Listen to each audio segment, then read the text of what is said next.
আচ্ছা দেখ, আগের দিন আমাদের ফার্স্ট চ্যাপ্টারটা কমপ্লিট হয়েছিল, তাই তো? ফার্স্ট চ্যাপ্টার তো না, বইতে কোনো চ্যাপ্টারই দেয়নি, আমি যেটা পড়ালাম ওটা ছিল, আমি জাস্ট বেসিক কনসেপ্ট শেখালাম, ইন্ট্রোডাকশন টু ট্যাক্স। হয়তো কোনো বইতে নেই ওই পয়েন্টগুলো লেখা, ঠিক আছে তো? বা বইতে থাকলেও ওটা ওখান দিয়ে কি বলেছিলাম আগের দিন, দুটো তিনটে টপিক আসতে পারে, ট্যাক্স প্ল্যানিং, ঠিক আছে, ট্যাক্স অ্যাভয়েডেন্স, ট্যাক্স ইভাশন, ঠিক আছে তো? এই পয়েন্টগুলো ছিল। আর কি ছিল? ডাইরেক্ট ট্যাক্সের সঙ্গে ইনডাইরেক্ট ট্যাক্সের ডিফারেন্স। আর কিছু ওখান থেকে পড়ার বিষয় নেই। কিন্তু যেই ক্লাসটা করেছিলাম খুব নলেজ পারপাস, নলেজটা খুব জরুরি। আর আজকে আজকে যে চ্যাপ্টারটা পড়াচ্ছি এখান থেকে পরীক্ষায় থিওরি আসবে না, এই চ্যাপ্টার থেকেই থিওরি আসবে। 5 নাম্বার 10 নাম্বার যাই আসুক, এই চ্যাপ্টার থেকেই থিওরিটা আসবে, ঠিক আছে তো? সেটা পড়াচ্ছি, দেখ। বেসিক কনসেপ্ট অ্যান্ড ডেফিনেশন, ঠিক আছে, বেসিক কনসেপ্ট অ্যান্ড ডেফিনেশন, ঠিক আছে, বেসিক কনসেপ্ট অ্যান্ড ডেফিনেশন। তো দেখ, ভালো করে পিডিএফটা সামনে খোল। এটা হচ্ছে ইউনিট 1 চলছিল, ইউনিট 1 এর এটা এ, যে আমাদের ক্যালকুলেশনের সিলেবাস আছে, এটা লেখা আছে ইউনিট 1 এর, ইউনিট 1 এর এ পার্ট, এ, এটা হচ্ছে এ। ইউনিট 1 এর 3টে পার্ট আছে। এটা যে basic concept and definition under IT act, তারপর আছে রেসিডেন্সিয়াল স্ট্যাটাস আছে, এরপরে যে চ্যাপ্টারটা আরম্ভ করবো, ঠিক আছে? বি তে আছে রেসিডেন্সিয়াল স্ট্যাটাস, ঠিক আছে? দুটোই আছে, ইউনিট 1-এ দুটো আছে, ইউনিট 1-এ দুটো আছে। একটা এতে আছে basic concept and definition under IT act, মানে ইনকাম ট্যাক্স অ্যাক্ট, এতে। আর বিতে আছে রেসিডেন্সিয়াল স্ট্যাটাস, যেটা পরের দিন আমরা রেসিডেন্সিয়াল স্ট্যাটাসে স্টার্ট করব, ঠিক আছে? তো দেখ, আর এই চ্যাপ্টারের থিওরিটা থিওরির মতন করে মনে করবি না। এখানে এই ট্যাক্সের থিওরিটা না অঙ্ক হিসেবে মনে করতে হবে। আমরা করালেই বুঝতে পারবি। প্রথমে দেখ কি লেখা আছে, সবাই পিডিএফটা খোল, সামনে দেখ, কয়েকদিনের মধ্যে বই পেয়ে যাবি। বলছে প্রথমে দেখ কি লেখা আছে, কম্পিউটেশন অফ ইনকাম, আর একটা লেখা computation of tax and return of income. তো এই ট্যাক্সেশন সাবজেক্টে আমরা কি শিখবো? ইনকাম কি করে কম্পিউট করতে হয়। সবার প্রথম তোকে জানতে হবে, আজকে তুই বা আমি, যে আমরা যে সবাই আছি ভারতবর্ষে বসবাস করছি, আগে ইনকামটা কিভাবে কম্পিউট করতে হয় প্রতিটা পার্সনের, সেটা শিখ। প্রতিটা পার্সনের ইনকাম কিভাবে কম্পিউট করতে হয় সবার প্রথম এটা আমাকে শিখতে হবে। সেকেন্ড, ইনকাম যখনই কম্পিউট হয়ে গেল, সাপোজ ধর আজকে আমি টিউশন করাচ্ছি, ইনকাম করছি, গভর্নমেন্ট আমাকে ট্যাক্স জানতে হবে, বলে ট্যাক্স দাও। আরে ট্যাক্স আমি তখনই দেবো, আগে তো আমার ইনকাম জানতে হবে। ট্যাক্সটা কিসের ওপর হয়? ইনকামের ওপর হয়। তাহলে সবার প্রথম তোকে কি বের করতে হবে? তোকে আগে ইনকামটা বের করতে হবে, ইনকাম কম্পিউট করতে হবে। ইনকামের উপরেই ট্যাক্স হবে। সাপোজ ধর আজকে আমার ইনকাম যদি 2.5 লাখ টাকার নিচে হয়, তাহলে কি ট্যাক্স দিতে হবে? আজকে যদি আমার ইনকাম 2.5 লাখ টাকার নিচে হয়, তাহলে কি ট্যাক্স দিতে হবে? না, ট্যাক্স দিতে হবে না। তাহলে সবার প্রথম আমাকে কি জানতে হবে? সবার প্রথম আমাকে জানতে হবে ইনকাম। সবার প্রথম আমাকে কি কম্পিউট করতে হবে? সবার প্রথম আমাকে ইনকামটা কম্পিউট করতে হবে, ঠিক আছে তো? তাই লিখেছি প্রথমে কম্পিউটেশন অফ ইনকাম,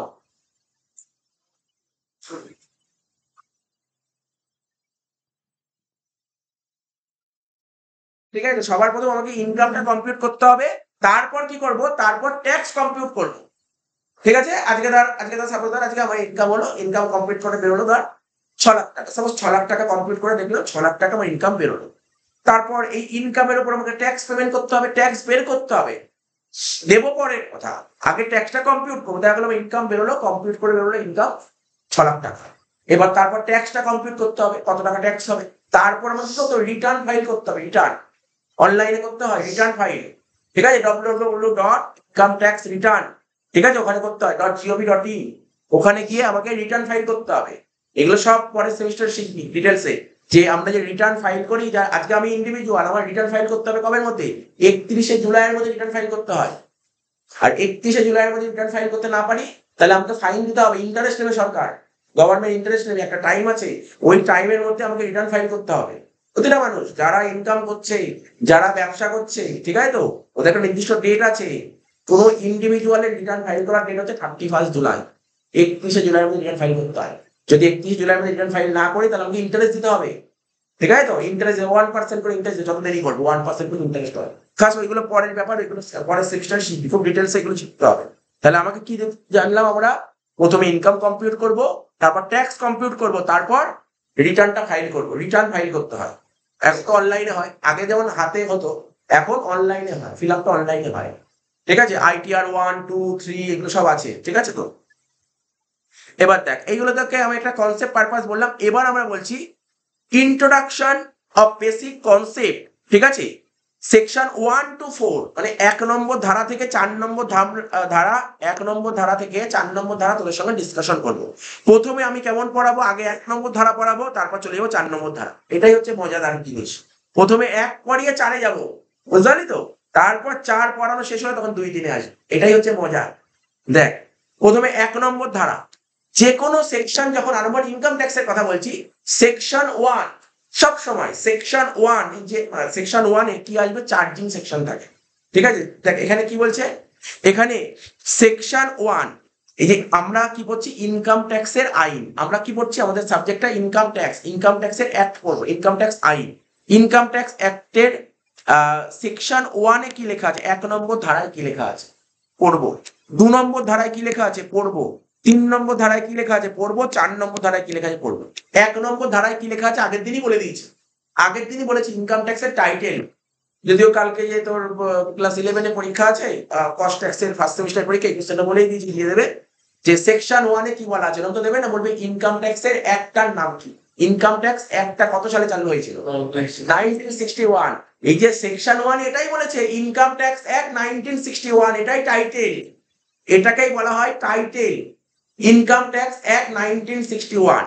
তা কি লেখা আছে এখানে সেকশন 1-এ, scope and applicability, this is called income tax act, ঠিক আছে। আমরা যে ইনকাম ট্যাক্স পড়ছি সেটা কোন, ইনকাম ট্যাক্স অ্যাক্ট 1961, ঠিক আছে তো। যেমন তোরা যারা সিএলপি বা ল পড়েছিলি, তোরা পার্টনারশিপ পড়েছিলি, পার্টনারশিপ অ্যাক্ট 1932 ছিল, ঠিক আছে তো। তারপর যারা সিএলপি এবং কমার্শিয়াল ল পড়েছিলি, সেল অফ গুডস অ্যাক্ট ছিল, সেল অফ গুডস অ্যাক্ট ছিল, ওটা 1930 ছিল। তো এরকম বিভিন্ন আইন থাকে, ঠিক আছে তো। তো দেখ এখানে সেকশন 1 ইনকাম ট্যাক্সের কথা বলছি, আমরা ল এর সেকশন বলছি না, ইনকাম ট্যাক্স ল। আজকে আমরা যে সাবজেক্টটা বলছি, সাবজেক্টটার নাম হচ্ছে income tax law, income tax law. তো ইনকাম ট্যাক্স ল এর সেকশন 1-এ কি বলা আছে, scope and applicability, scope and applicability, this is called income tax act, এটাকেই বলা হয় income tax act.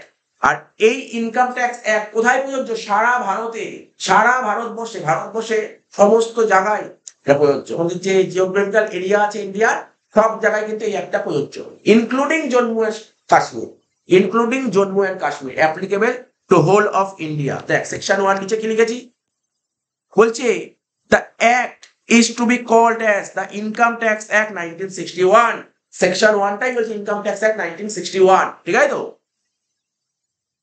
And it extend the whole of India. It came into force on the first day of April 1962. ভাই তোর income tax অ্যাক্টটা 1961, তার এই আইনটা pass হয়েছিল 1961 সালে, কিন্তু এই আইনটা লাগু হয়েছে, লাগু, লাগু মানে চালু হয়েছে, সবার ক্ষেত্রে চালু হয়েছে কবে থেকে, তো 1962 সালে এপ্রিল মাসের 1 তারিখ থেকে এটা চালু হয়ে গেছে, ঠিক আছে। তাহলে তোকে যদি কখনো বলে যে আইনটা 61 কিন্তু চালু হয়েছে কবে থেকে, 1 এপ্রিল 1960, তোর সব পড়েছিস, সব পড়ে এসেছিস, এগুলো হয়তো ধুলো পড়ে গেছে, এখন ধুলোগুলো সরাতে হচ্ছে। এই চ্যাপ্টারে কিছু শেখানোর কিছু নেই, তোটা পুরো পড়িয়ে দিয়েছি আগে, 11-এ যখন পড়েছিলি আমাকে এই চ্যাপ্টার পুরো ডিটেলসে পড়ানো ছিল, আর এই নোটই ছিল তখন, খাতা খুলবি খাতায় এই নোটই লেখা আছে, ঠিক আছে তো। আমরা 11-এও যা পড়াই, গ্র্যাজুয়েশনও তাই, আলাদা কিছু রাখিনি। এবার কি বললাম, সেকশন 1 এর পর চলে যাবো 4-এ, 2 3 এখন না, আগে 4।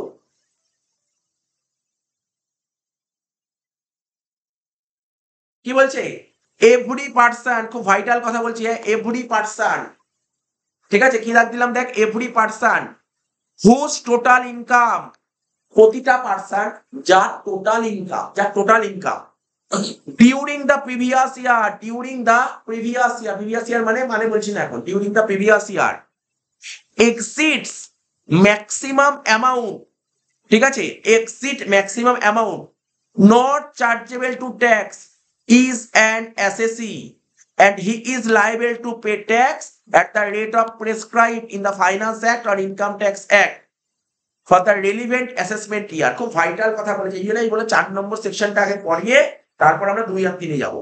বলছে এভরি পার্সন,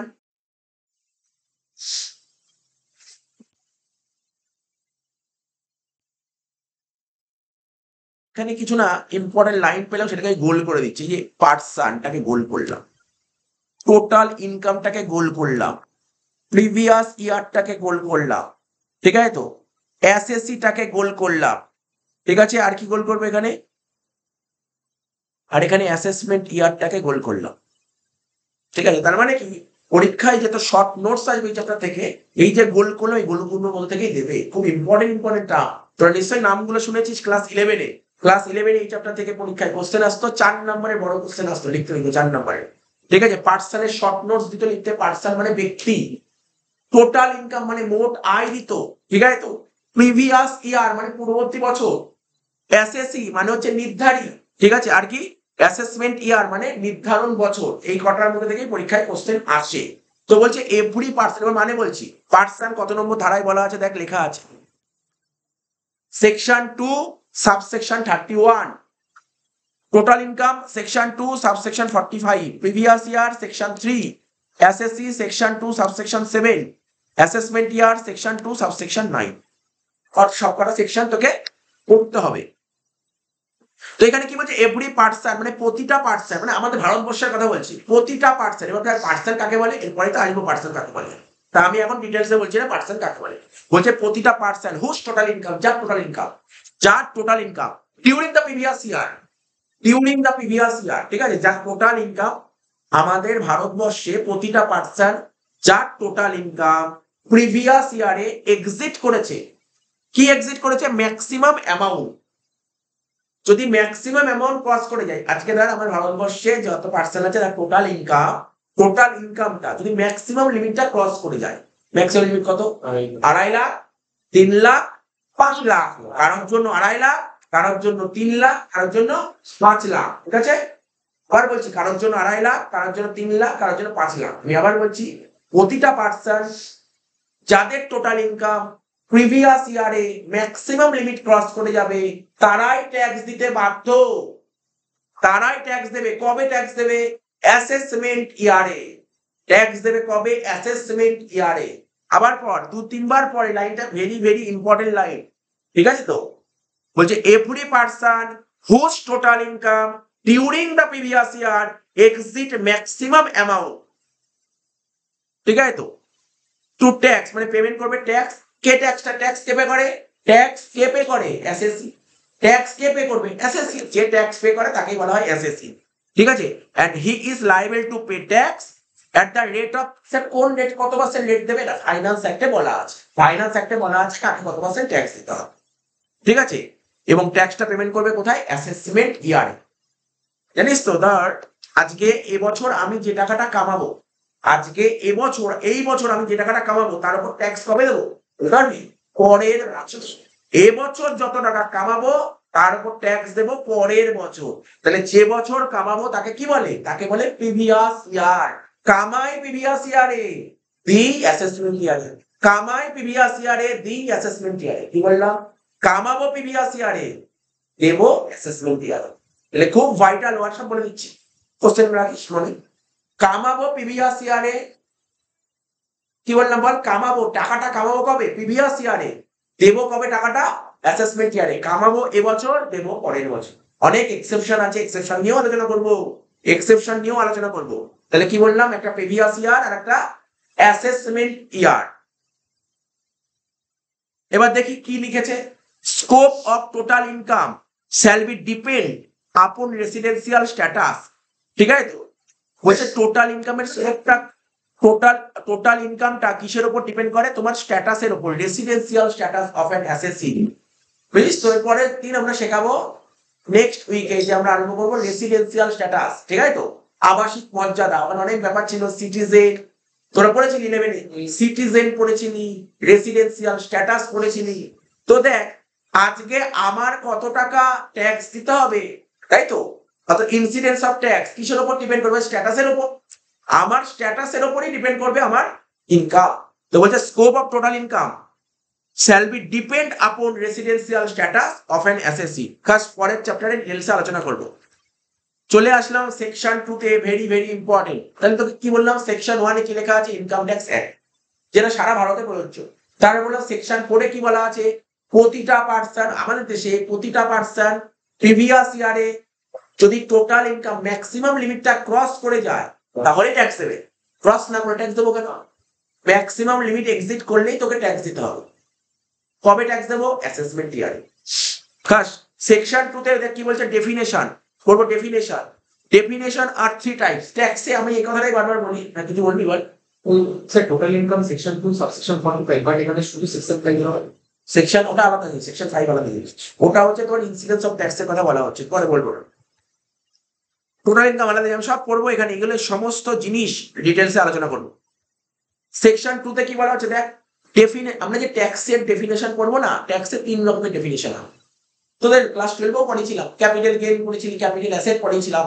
পরীক্ষায় যখন ক্যাপিটাল অ্যাসেট লিখতে দিত, আমি বলেছিলাম ক্যাপিটাল অ্যাসেট কাকে বলে লিখলে হয় না, তোকে বলতে হবে ক্যাপিটাল অ্যাসেট মানে তুমি কি বলছো লেখো। তারপর লিখতে হবে ক্যাপিটাল অ্যাসেটের মধ্যে কারা আসে সেটা লেখো, আর ক্যাপিটাল অ্যাসেটের মধ্যে কারা আসে সেগুলো লেখো। অর্থাৎ মিনিংটা লেখো, ইনক্লুসিভ লেখো, এক্সক্লুসিভ লেখো। এটাই হচ্ছে ট্যাক্সের ডেফিনেশন। তো দেখ এখানে কি বলছে, ডেফিনেশন 3 ধরনের হয় ট্যাক্সে। একটা হচ্ছে ইনক্লুসিভ, ঠিক আছে তো, একটা হচ্ছে এক্সক্লুসিভ, ঠিক আছে তো, আর একটা হচ্ছে বোথ ইনক্লুসিভ এন্ড এক্সক্লুসিভ। দেখ কি লিখবো, ট্যাক্সের যখন ডেফিনেশন দেবে লিখতে হয় ইনক্লুসিভ। ইনক্লুসিভ মানে ইনক্লুড, ওর মধ্যে ওই টপিকটা, যে টপিকটার কথা বলবে সেই টপিক মধ্যে কি থাকবে, ঠিক আছে তো। এক্সক্লুসিভ মানে এর মধ্যে কি আসবে না। পরীক্ষায় যখন তোর তোর ক্লাস 12 এসেছিল ক্যাপিটাল, হোয়াট ইজ ক্যাপিটাল লিখেছিল, তোর writer short notes on capital asset, নতুন সম্পত্তির মধ্যে কি লেখে বোঝো, 4 নাম্বার দিয়েছিল। তো তখন লিখতে হয়েছিল এই কোন কোনগুলো ক্যাপিটাল অ্যাসেটের মধ্যে পড়ে, 1 নম্বর। 2 নম্বর লিখতে হয়েছিল কোন কোনগুলো ক্যাপিটাল অ্যাসেটের মধ্যে পড়ে না, এইগুলো ক্যাপিটাল অ্যাসেটের মধ্যে পড়ে, এইগুলো ক্যাপিটাল অ্যাসেটের মধ্যে পড়ে না।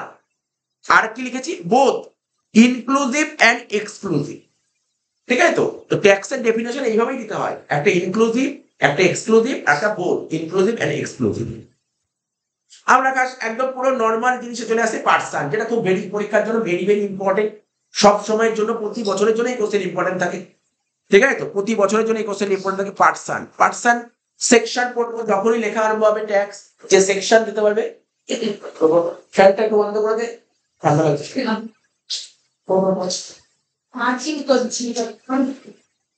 শোন, পার্সন যখনই ট্যাক্সের ডেফিনেশন লিখবি, যদি 5 নম্বর আসে, শোন কথা নয়, ট্যাক্সের যদি পরীক্ষায় ডেফিনেশন লিখতে দেয় বা শর্ট নোটস লিখতে দেয়, 5 নম্বর আসবে পরীক্ষায় ডেফিনেশনে।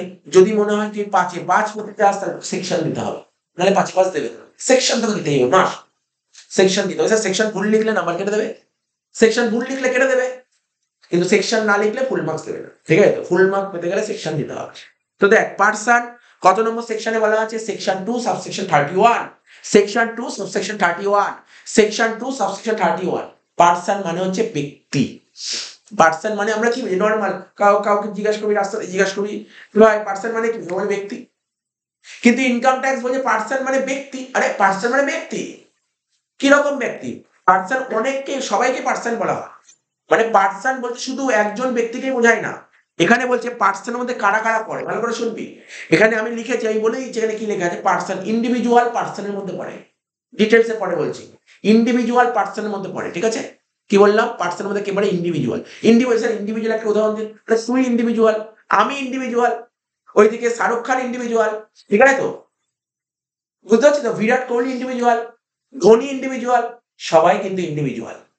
তারপর তারপর তারপর তোকে বলছি, কি বলবো, তোর ওই সিনেমাটা দেখেছিলি তো, ওই তোর কোই মিল গয়া সিনেমা দেখেছিলি না, ঋত্বিক রোশনকে দেখেছিলি তো, ও তো ইন্ডিভিজুয়াল, কিন্তু ও কেমন ইন্ডিভিজুয়াল, আনসাউন্ড মাইন্ড। বা তার আরো সিনেমা দেখেছিলি, কত তো সিনেমা ছিল, তো আমি এখানে একটা সিনেমা ছিল বল, মনে পড়ছে তো, গাজনি ছিল সিনেমাটা। তো ওটাও তো আমির খান কি ছিল, কিন্তু আনসাউন্ড মাইন্ড। আনসাউন্ড মাইন্ডকে বাংলায় বলা হয় বিকৃত মস্তিষ্ক, মানে মানে তোদের ভাষায় বাংলা বলি পাগলা, পাগলা, ঠিক আছে তো। তার মানে বুঝতে পারলি তো, তার মানে কি, তার মানে কি শোন, ইন্ডিভিজুয়ালের মধ্যে কারা করতে পারে, যেমন মেল বিরাট কোহলি, ঠিক আছে তো, শাহরুখ খান, ঋত্বিক রোশন মেল। ফিমেল করতে পারে অনুষ্কা শর্মা, বুঝতে পারছিস তো। তারপর তোর রিচা ঘোষ, আরে ইন্ডিয়ান টিমে উইকেট কিপার, ঠিক আছে তো। তো বুঝতে পারছিস, তারপর এরা মেল করতে পারে, ফিমেল করতে পারে, তারপর থার্ড জেন্ডার করতে পারে। ঠিক আছে, থার্ড জেন্ডার পড়তে পারে, মেল পড়তে পারে, ফিমেল পড়তে পারে, থার্ড জেন্ডার পড়তে পারে, মাইনর পড়তে পারে, মাইনর, মাইনর মানে বুঝেছিস 18 বছরের নিচে তাকে বলে মাইনর, এটাও হতে পারে। তারপর মেজর হতে পারে, তারপর যে সাউন্ড মাইন্ড, ঠিক আছে, সাউন্ড মাইন্ড মানে ঠিক আছে ঠিকঠাক, হ্যাঁ হালকা, আচ্ছা। আনসাউন্ড মাইন্ড মানে হচ্ছে মানে পাগল টাইপের, কিন্তু সাউন্ড মাইন্ড মানে পাগল নয়, ঠিক আছে তো? তো এরা সবাই ইন্ডিভিজুয়ালের মধ্যে পড়তে পারে, ঠিক আছে তো? এইচইউএফ এর ফুল ফর্ম কি? Hindu undivided family. এরাও কিন্তু পার্সনের মধ্যে পড়ে। পার্সন শুধু কিন্তু বিরাট কোহলি শুধু পার্সন নয়, হিন্দু আনডিভাইড ফ্যামিলি এটাও কিন্তু পার্সন, ফ্যামিলি বিজনেস করছে, ফ্যামিলি বিজনেস করছে, এটাও কিন্তু পার্সন। ফ্যামিলি যারা মেম্বার থাকে ওদেরকে পার্সন বলা হয়, ঠিক আছে? কোম্পানি, যেমন কোম্পানি কি আমাদের ভারতবর্ষে, যেমন টাটা কোম্পানি, রিলায়েন্স কোম্পানি, ঠিক আছে? আবার ফরেন কোম্পানি থাকতে পারে, কোম্পানি বা ডোমেস্টিক কোম্পানি থাকতে পারে, আবার ফরেন কোম্পানি থাকতে পারে। লিখেছি এখানে company, all types of company, weather private or public company, domestic company, foreign company, এটাও পার্সনের মধ্যে পড়ে, ঠিক আছে তো? ফার্ম, ফার্ম মানে যারা পার্টনারশিপ বিজনেস করে তাদেরকে বলা হয় ফার্ম, যারা পার্টনারশিপ বিজনেস করে তাদেরকে বলা হয় ফার্ম। তাহলে ফার্মও কিন্তু এক ধরনের পার্সন, তবে both partnership firm as well as LLP. তোরা ক্লাস 11-এ পড়েছিলি, এটা মনে আছে কিনা? এলএলপি মানে limited liability partnership, LLP limited liability partnership, ঠিক আছে তো? লিমিটেড লাইবিলিটি পার্টনারশিপ, ঠিক আছে, যেটা আমাদের ভারতবর্ষে 2008 সালে চালু হয়েছে, ঠিক আছে তো? তো এটা পড়েছিলি এলএলপি, তাহলে ফার্ম। তারপর কি বলছে? এওপি এন্ড বিওআই এক্সাম্পল পরে দিচ্ছি আমি।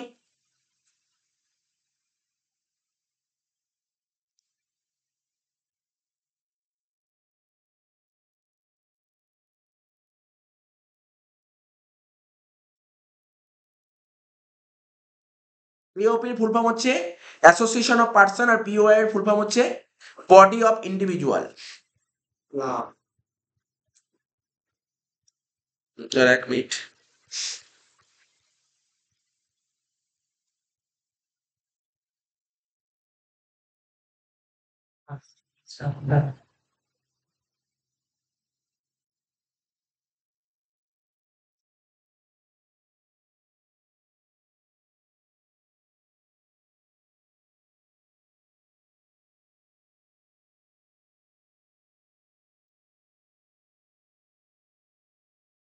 যেমন ওখানে লেখা নেই, নতুন যে পিডিএফ তৈরি করেছি ওটা দিয়ে দেবো আমি, আমার কাছে আছে। আমি এওপির কিছু এক্সাম্পল তৈরি করে লিখেছি, অ্যাসোসিয়েশন অফ পার্সন। হ্যাঁ, কারণ পরীক্ষায় এক্সাম্পল খুব পড়ে রাখা জরুরি, কারণ তার পরীক্ষায় কিছু কোশ্চেন দিয়ে দেয়, রিসেন্ট ইয়ারে খুব দিয়েছে কোশ্চেন, কয়েকটা এক্সাম্পল দিয়ে দিয়েছে, বলছে বলে এটা কোন পার্সনের মধ্যে পড়ে, এই তো 11-এও দিত খুব কোশ্চেন, ঠিক আছে তো? তো কোঅপারেটিভ সোসাইটি এটা এওপির মধ্যে পড়ে, কোঅপারেটিভ সোসাইটি নাম তো শুনেছিস, ঠিক আছে তো? All bank, all India bank union এটা কোঅপারেটিভ, এটা হচ্ছে এওপির মধ্যে পড়ে। হাউজিং সোসাইটি, ঠিক আছে, হাউজিং সোসাইটি এটাও এওপির মধ্যে পড়ে। আর পরীক্ষা তো রিসেন্ট ইয়ারে 2021 সালে কোশ্চেন দিয়েছিল এবিসিডি, ঠিক আছে, অ্যাসোসিয়েশন অফ স্টুডেন্টস, এরা কতগুলো স্টুডেন্ট একটা অ্যাসোসিয়েশন তৈরি করেছিল, এটাও এওপির মধ্যে পড়ে। পরীক্ষা এসেছিল কোশ্চেনটা, ঠিক আছে, খুব সুন্দর কোশ্চেন দিয়েছিল, ঠিক আছে তো? এবার বিওআই বডি অফ ইন্ডিভিজুয়ালের কিছু এক্সাম্পল দেওয়া আছে, ঠিক আছে? তো এখানে বলেছে যে ক্লাব বডি অফ ইন্ডিভিজুয়ালের মধ্যে পড়বে। তার বলছে A and B are legal heir of C, বুঝেছিস তো? লিগাল হায়ার মানে আইনানুগ প্রতিনিধি বলতে পারিস, এটা দেখাশোনা করবে। এ আর বি সিল লিগাল হায়ার, বলছে A and B are legal heir of C, সিল লিগাল হায়ার হচ্ছে এ এন্ড বি। সি মারা গেছে, কবে মারা গেছে? সি 2018 সালে মারা গেছে। এবার সির ব্যবসাটা কারা ক্যারি করছে? এ আর বি, কারণ ওরা তো লিগাল হায়ার, ওরা ক্যারি করছে, ঠিক আছে, উইদাউট এন্টারিং ইন্টু পার্টনারশিপ, পার্টনারশিপে না গিয়ে। তাহলে এটাকে কি বলে? এটাকে বলে বডি অফ ইন্ডিভিজুয়াল, ঠিক আছে? এক্সাম্পল গুলো জেনে রাখতে হবে। আচ্ছা তোরা বল, আমি এই কোশ্চেনটা বলবো, লোকাল অথরিটি এক্সাম্পল বল। আগের দিন তো বলছিলি লোকাল অথরিটি বল।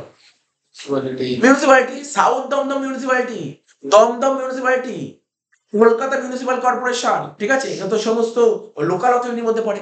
তারপর গ্রামে দেখবি পঞ্চায়েত, পঞ্চায়েত থাকে, ঠিক আছে, এগুলো সমস্ত লোকাল অথরিটির মধ্যে পড়ে। এক্সাম্পলটাকে আমি তুলে রেখেছি Kolkata municipal corporation, Sonarpur municipality, gram panchayat, zila parishad, ঠিক আছে, এইগুলো সমস্ত কিন্তু লোকাল অথরিটি এক্সাম্পল। আমি এক্সাম্পল, সেই এক্সাম্পল গুলো তুলেছি, পরীক্ষায় আসা এক্সাম্পল, যেগুলো পরীক্ষায় এসছে বেশ কয়েক বছর, আমি সেই এক্সাম্পল গুলো তুলে রেখেছি। তারপর কি, যেমন ধর আমি তোকে জিজ্ঞাসা করছি, বল দেখি ক্যালকাটা ইউনিভার্সিটি নাম তো শুনেছিস? পপুলার ইউনিভার্সিটি ক্যালকাটা ইউনিভার্সিটি, তুই শুনিস নি, যাই হোক বাদ দে। ক্যালকাটা ইউনিভার্সিটি পপুলার ইউনিভার্সিটি, ঠিক আছে তো? কোন ইউনিভার্সিটি? স্টেটে পড়িস, চলে যা, এখানে বেরিয়ে যা, ঠিক আছে তো? ক্যালকাটা ইউনিভার্সিটি, ঠিক আছে, ক্যালকাটা ইউনিভার্সিটি। আমাকে যে পরীক্ষায় দেয় ক্যালকাটা ইউনিভার্সিটি কোন পার্সেন্টের মধ্যে পড়ে, কমন কোশ্চেন এটা, লিখে দিল, পার্সেন্টটা লিখতে হবে, ক্যালকাটা ইউনিভার্সিটি কোন পার্সেন্টের মধ্যে পড়ে তোকে বলতে হবে, আর্টিফিশিয়াল জিওলজিক্যাল পার্সন, ঠিক আছে? আর্টিফিশিয়াল, কমন কোশ্চেন এটা, common question, artificial juridical person, ঠিক আছে তো? Calcutta university artificial juridical person, দেখ এখানে লেখা আছে AJP, artificial geographical person means entities which are not natural person। এটা কিন্তু ন্যাচারাল পার্সন, ন্যাচারাল পার্সন মানে এসো তুই ন্যাচারাল পার্সন, তো নিজের গায়ে একটু চিমটি কাট, ঠিক আছে তো? বুঝতে পারলি তো? তো তোরা হচ্ছে ন্যাচারাল পার্সন, বুঝতে পারলি তো? আচ্ছা, তোরা হচ্ছে ন্যাচারাল পার্সন, ঠিক আছে, কিন্তু ক্যালকাটা সিটি ও তো ন্যাচারাল পার্সন নয়, ঠিক আছে তো? Next one, AGP means entities which are not natural person but are separate entities in the eyes of law, ঠিক আছে, in the eyes of law and can be sued through person to managing them। তো এটা হচ্ছে artificial juridical person, ঠিক আছে তো? আমাদের মতন ন্যাচারাল পার্সন নয়, ঠিক আছে তো? এক্সাম্পল কি দিচ্ছি, গড, ঠিক আছে তো? ইউনিভার্সিটি, ঠিক আছে, also fall in this category. তারপর বার কাউন্সিল, ঠিক আছে, এইগুলো সমস্ত দেওয়া হয়েছে তোর আর্টিফিশিয়াল জিওলজিক্যাল পার্সনের এক্সাম্পল। ভালো করে এক্সাম্পল দিয়েছি ক্যালকাটা ইউনিভার্সিটি, ঠিক আছে, ক্যালকাটা ইউনিভার্সিটি, এটা হচ্ছে আর্টিফিশিয়াল, কমন কোশ্চেন দিয়েছি, ক্যালকাটা ইউনিভার্সিটি, ঠিক আছে তো? এবার ধর ক্যালকাটা, তুই যেহেতু সিউতেই পড়ছিস, তো তোকে এই কোশ্চেনটাই দেবে, ও তো নিশ্চয়ই তোকে দেবে না যে না দিল্লি ইউনিভার্সিটি, এই কোশ্চেনও দেবে না, ও তোকে ক্যালকাটা ইউনিভার্সিটি কোশ্চেনটাই দেবে, ঠিক আছে তো? আচ্ছা, তুই যদি যখন স্কুলে পড়তি তখন দিয়ে দিত ওই ওয়েস্ট বেঙ্গল বোর্ডের নামটা দিয়ে দিত, বোর্ডের নামটা দিত, ঠিক আছে তো? তো বলছে reserve bank of India, bar council, এইগুলো সমস্ত আর্টিফিশিয়াল জিওলজিক্যাল পার্সনের এক্সাম্পল, ঠিক আছে? তাহলে আমি কি বললাম, পার্সন বলতে কাকে বোঝায়? পার্সন বলতে 7 রকমের লোককে বোঝায়। কি কি বললাম বল? তুই যে এখন বললাম এটাই যদি বলতে পারিস সাথেও তুই নাম্বার পেয়ে যাবি। ইন্ডিভিজুয়াল, HUF, ঠিক আছে, partnership firm, company, AOPBOI, association of person and body of individual, ঠিক আছে? তারপর কি বলেছেন, লোকাল অথরিটি আর আর্টিফিশিয়াল জিওলজিক্যাল পার্সন, এদেরকেই বলা হয় পার্সন, ঠিক আছে? এরা পার্সনের মধ্যে পড়ে। এবার দেখ, এটা তো আমি লিখেছি ছোট করে, এবার এটাকে একটু বড় করে লিখেছি যাতে একটু অ্যানালাইসিস করেছি। অ্যানালাইসিসটা তোরা দেখে নিতে পারবি, এমন কিছু নতুন কিছু লিখিনি। তোরা ওখানে নোট না থাকলে পরে নোটটা পেয়ে যাবে, চিন্তা করতে হবে না, ঠিক আছে তো? নতুন PDF-এ তোরা নোটটা পাবি, ঠিক আছে তো? এবার দেখ এখানে কি বলছে, মন দিয়ে শুনবি। এখানে বলছে কিছু এক্সাম্পল দিয়েছে, বল। এখানে আমি নিজস্ব এক্সাম্পল লিখে, যেগুলো 11-এ করিয়েছিলাম। বলছে শ্রী শ্যামল ঘোষ, বল কোন পার্সনের মধ্যে পড়ে, বল। ইন্ডিভিজুয়াল, বাহ, ঠিক। গুড লাক কোম্পানি লিমিটেড, বল কোম্পানি, বাহ, very good. Sodepur housing cooperative society কি হবে? ভালো করে শোন, কোশ্চেন শোন। সোদপুর হাউজিং কোঅপারেটিভ সোসাইটি, এটা হচ্ছে AOP, association of person. Cooperative society অনেকগুলো পার্সন মিলে তৈরি করে, তারপর বলেছে তো বুঝতেই পারছিস, আমাদের ভগবান মন্দির দিয়েছে, বলছে প্রভু জগন্নাথ দেবের পুরী টেম্পল, ঠিক আছে? তাহলে এটা আর্টিফিশিয়াল জিওলজিক্যাল পার্সন, কথা দিয়ে দিল কেদারনাথের মন্দির, ঠিক আছে তো? এই উদাহরণটা চেঞ্জ করে দেবো, কেদারনাথের মন্দিরই করে দেবো এটা, ঠিক আছে তো? আচ্ছা দেখ, ফিচার্স অফ পার্সনের কিছু বৈশিষ্ট্য দেওয়া আছে, কি দেওয়া আছে? According to income tax act, any individual will be treated as person, যে কোনো ইন্ডিভিজুয়াল পার্সনের মধ্যে পড়ে। মাইনর অর অ্যান ইন্ডিভিজুয়াল, ঠিক আছে, of unsound mind also will be treated as person. তো মাইনর কি পার্সনের মধ্যে পড়ে না? অবশ্যই পড়ে। তারপর হচ্ছে আনসাউন্ড মাইন্ড সবাই person. Hindu undivided family is also include person. এই যে আমরা এতক্ষণ পড়লাম পার্সন বলতে এদের সবাইকেই পার্সন বলা হয়, তাই না? পার্সন বলতে তো এদের সবাইকে পার্সন বলা হয়, তাই না? বললাম তো এদের সবাইকে পার্সন বলা হয়। তার মানে এটা কেন বললো জানিস? কারা ট্যাক্স দেবে গভর্নমেন্টকে? এরা সবাই ট্যাক্স দেবে গভর্নমেন্টকে, এই জন্যই বললাম। ট্যাক্স কারা গভর্নমেন্টকে দেবে? ইন্ডিভিজুয়াল ট্যাক্স দেবে, কোম্পানি ট্যাক্স দেবে। কেন? টাটা কোম্পানি ট্যাক্স দেয় না গভর্নমেন্টকে, ঠিক আছে তো? পার্টনারশিপ ফার্ম ট্যাক্স দেবে। আজকে তোরা 3 বন্ধু মিলে পার্টনারশিপ বিজনেস করলি, বছরে কামালি, তাহলে ট্যাক্স দিবি না গভর্নমেন্টকে? দিতে হবে। তারপর এওপি ট্যাক্স দেয়, বিওআই, সবাইকে ট্যাক্স দিতে হয়, লোকাল অথরিটি ট্যাক্স দেয়, ঠিক আছে তো? এখন সাইলেন্ট করে দেয়, ঠিক আছে তো? আর্টিফিশিয়াল জুরিডিক্যাল পার্সন সবাই ট্যাক্স দেয়, সবাইকেই ট্যাক্স দিতে হয়। আচ্ছা দেখ, হয়ে গেল।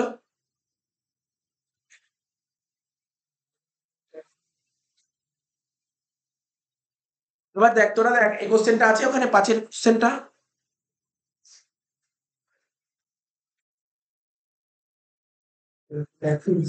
ডিস্টার্ব করিস।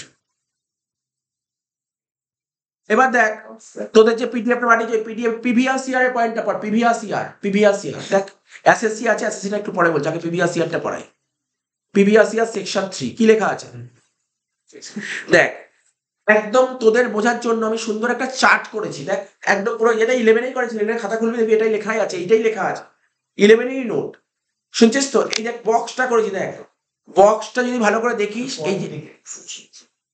এই যে ফ্লো চার্টটা আছে, এই ফ্লো চার্টটা যদি ভালো করে দেখিস এমনি মুখস্থ হয়ে যাবে। কি লেখা আছে দেখ, প্রথমটা উপরে লেখা আছে ইনকাম আর্ন, যে টাকাটা কামালাম, আপনি যে টাকাটা কামালাম, কবে কামালাম, এই দেখ লিখেছি in a year, in a ইয়ারে যে টাকাটা কামালাম, ঠিক আছে, ইজ ট্যাক্সেবল, ট্যাক্সেবল হবে ইন দা নেক্সট ইয়ার। মানে ভাই আমি এবছর যে টাকাটা কামালাম তার উপর ট্যাক্স দেবো পরের বছর, পাতি কথা। এবছর যে টাকাটা কামালাম তার উপর ট্যাক্স দেবো পরের বছর, কি বললাম? এবছর যে টাকাটা কামালাম তার উপর ট্যাক্স দেবো পরের বছর। Income earn in a year is taxable, in the next year. এই ইন আ ইয়ারটাকেই বলা হয় প্রিভিয়াস ইয়ার, ইন আ ইয়ারকে বলা হয় প্রিভিয়াস ইয়ার, আর নেক্সট ইয়ারকে বলা হয় অ্যাসেসমেন্ট ইয়ার, ঠিক আছে? তাহলে কি বললাম, যে বছর তুই টাকা কামাস তাকে বলা হয় প্রিভিয়াস ইয়ার, আর যে বছর তুই ট্যাক্স দিস তাকে বলা হয় অ্যাসেসমেন্ট ইয়ার। আরো ভালো কথা বলি, কামাস, তোরা যে, আমরা যে টাকা পয়সা কামাই, যেই বছর টাকাটা কামাই তাকে বলে প্রিভিয়াস ইয়ার, আর যে বছর তোর কাছ দিয়ে টাকাটা চলে যাচ্ছে অ্যাসেসমেন্ট ইয়ার। কামালাম এবছর, এবছর ভালো মতন করে টাকাটা কামিয়ে নিলি, পরের বছরই তো দিতে হবে, তখনই তো গায়ে লাগবে, বুঝতে পারলি তো? তো পরের বছর হচ্ছে অ্যাসেসমেন্ট ইয়ার, যে বছর ট্যাক্সটা দিবি ডিপার্টমেন্টকে তাকে বলে অ্যাসেসমেন্ট ইয়ার, আর যে বছর কামাবি তাকে বলা হয় প্রিভিয়াস ইয়ার। এবার দেখ প্রিভিয়াস ইয়ার কি লিখেছি, সুন্দর সুন্দর কথা, মোটামুটি বুঝতে পারলি প্রিভিয়াস ইয়ার কি লেখা আছে? আচ্ছা, বলছে প্রিভিয়াস ইয়ার মিনস, প্রিভিয়াস ইয়ার মানে কি? ফিনান্সিয়াল ইয়ার, প্রিভিয়াস ইয়ার মানে ফিনান্সিয়াল ইয়ার, ঠিক আছে? ইমিডিয়েটলি প্রিসিডিং দ্য অ্যাসেসমেন্ট ইয়ার, সুন্দর কথা, এটা আগেও বললাম। প্রিভিয়াস ইয়ার কাকে বলে? ওরা লিখেছে প্রিভিয়াস ইয়ার বলতে অ্যাসেসমেন্ট ইয়ারের আগের আর্থিক বছর। ভালো করে শোন, ওরা বলেছে প্রিভিয়াস ইয়ার বলতে কি বোঝায়, অ্যাসেসমেন্ট ইয়ারের আগের বছর। তুই ভাবনা, চিন্তা ভাবনা কর, তুই যে বছর কামাবি তার উপর ট্যাক্স কবে দিবি? পরের বছর দিবি। মানে কামাবি প্রিভিয়াস ইয়ারে, দিবি অ্যাসেসমেন্ট ইয়ারে, তাহলে তোকে বলি প্রিভিয়াস ইয়ার কাকে বলে? স্যার অ্যাসেসমেন্ট ইয়ারের আগের বছরকে প্রিভিয়াস ইয়ার বলে। এখন যদি তোকে বলে অ্যাসেসমেন্ট ইয়ার কাকে বলে, তুই বলি প্রিভিয়াস ইয়ারের পরের বছরকে অ্যাসেসমেন্ট ইয়ার বলে। একটা পড়লি তার একটা অ্যান্সার হয়ে গেল। তো প্রিভিয়াস ইয়ার কাকে বলে কি বুঝতে পারলি? অ্যাসেসমেন্ট ইয়ারের আগের বছরকে প্রিভিয়াস ইয়ার বলে, বইয়ের ল্যাঙ্গুয়েজ, এই কথা তোকে লিখতে হবে। এবার তুই তো পরীক্ষায় গিয়ে এরকম লিখতে পারবি, ধরো আমি এবছর কামালাম, এরকম মধ্যে লিখতে পারবি না, তোকে তো পুরো বইয়ের ভাষা বা ট্যাক্সের ভাষাটা দিতে হবে, ট্যাক্স ল্যাঙ্গুয়েজ দিতে হবে। তাই কি লিখেছি, previous year means the financial year, previous year means the financial year immediately preceding the assessment year. Preceding মানে জানিস তো, প্রিসিডিং মানে কি? আগে, প্রিসিডিং মানে আগে, অ্যাসেসমেন্ট ইয়ারের আগের বছরকে বলা হয় প্রিভিয়াস ইয়ার। বলছে ইন কেস অফ, বলছে in case of business or profession, মানে আমি এখন এটাই লিখতে চাইছি বা বলতে, এই লাইনটা বলবো, প্রিভিয়াস ইয়ার কি 12 মাসের বেশি হতে পারে? এটা হচ্ছে কোশ্চেন, এটা হচ্ছে কোশ্চেন। এখানে পরের লাইন এটাই লেখা আছে, প্রিভিয়াস ইয়ার কি 12 মাসের বেশি হতে পারে? তোদের তো, তোরা সব মোটামুটি ওয়েস্ট বেঙ্গল বোর্ড থেকে বিলং করতে, সবার জানা উচিত কোশ্চেন, এই কোশ্চেনের সবার জানা উচিত প্রিভিয়াস ইয়ার 12 মাসের বেশি হতে পারে না, ঠিক আছে তো? প্রিভিয়াস ইয়ার 12 মাসে, 12 মাস বা তার কম হতে পারে, 12 মাস বা তার কম হতে পারে। স্যার এক্সাম্পল বলুন কখন 12 মাসের কম হয়? সাপোজ ধর, কোথায় গেল, দাঁড়া।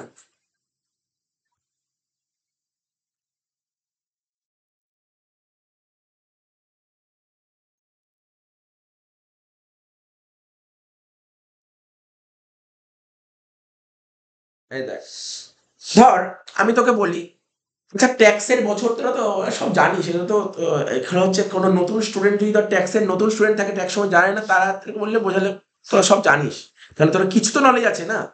এই যে ধর দুটো বছর হয়, আমরা দুটো বছর চলে, একটা ক্যালেন্ডার ইয়ার হয়, একটা ফিনান্সিয়াল ইয়ার হয়। ক্যালেন্ডার ইয়ার বুঝিস তো?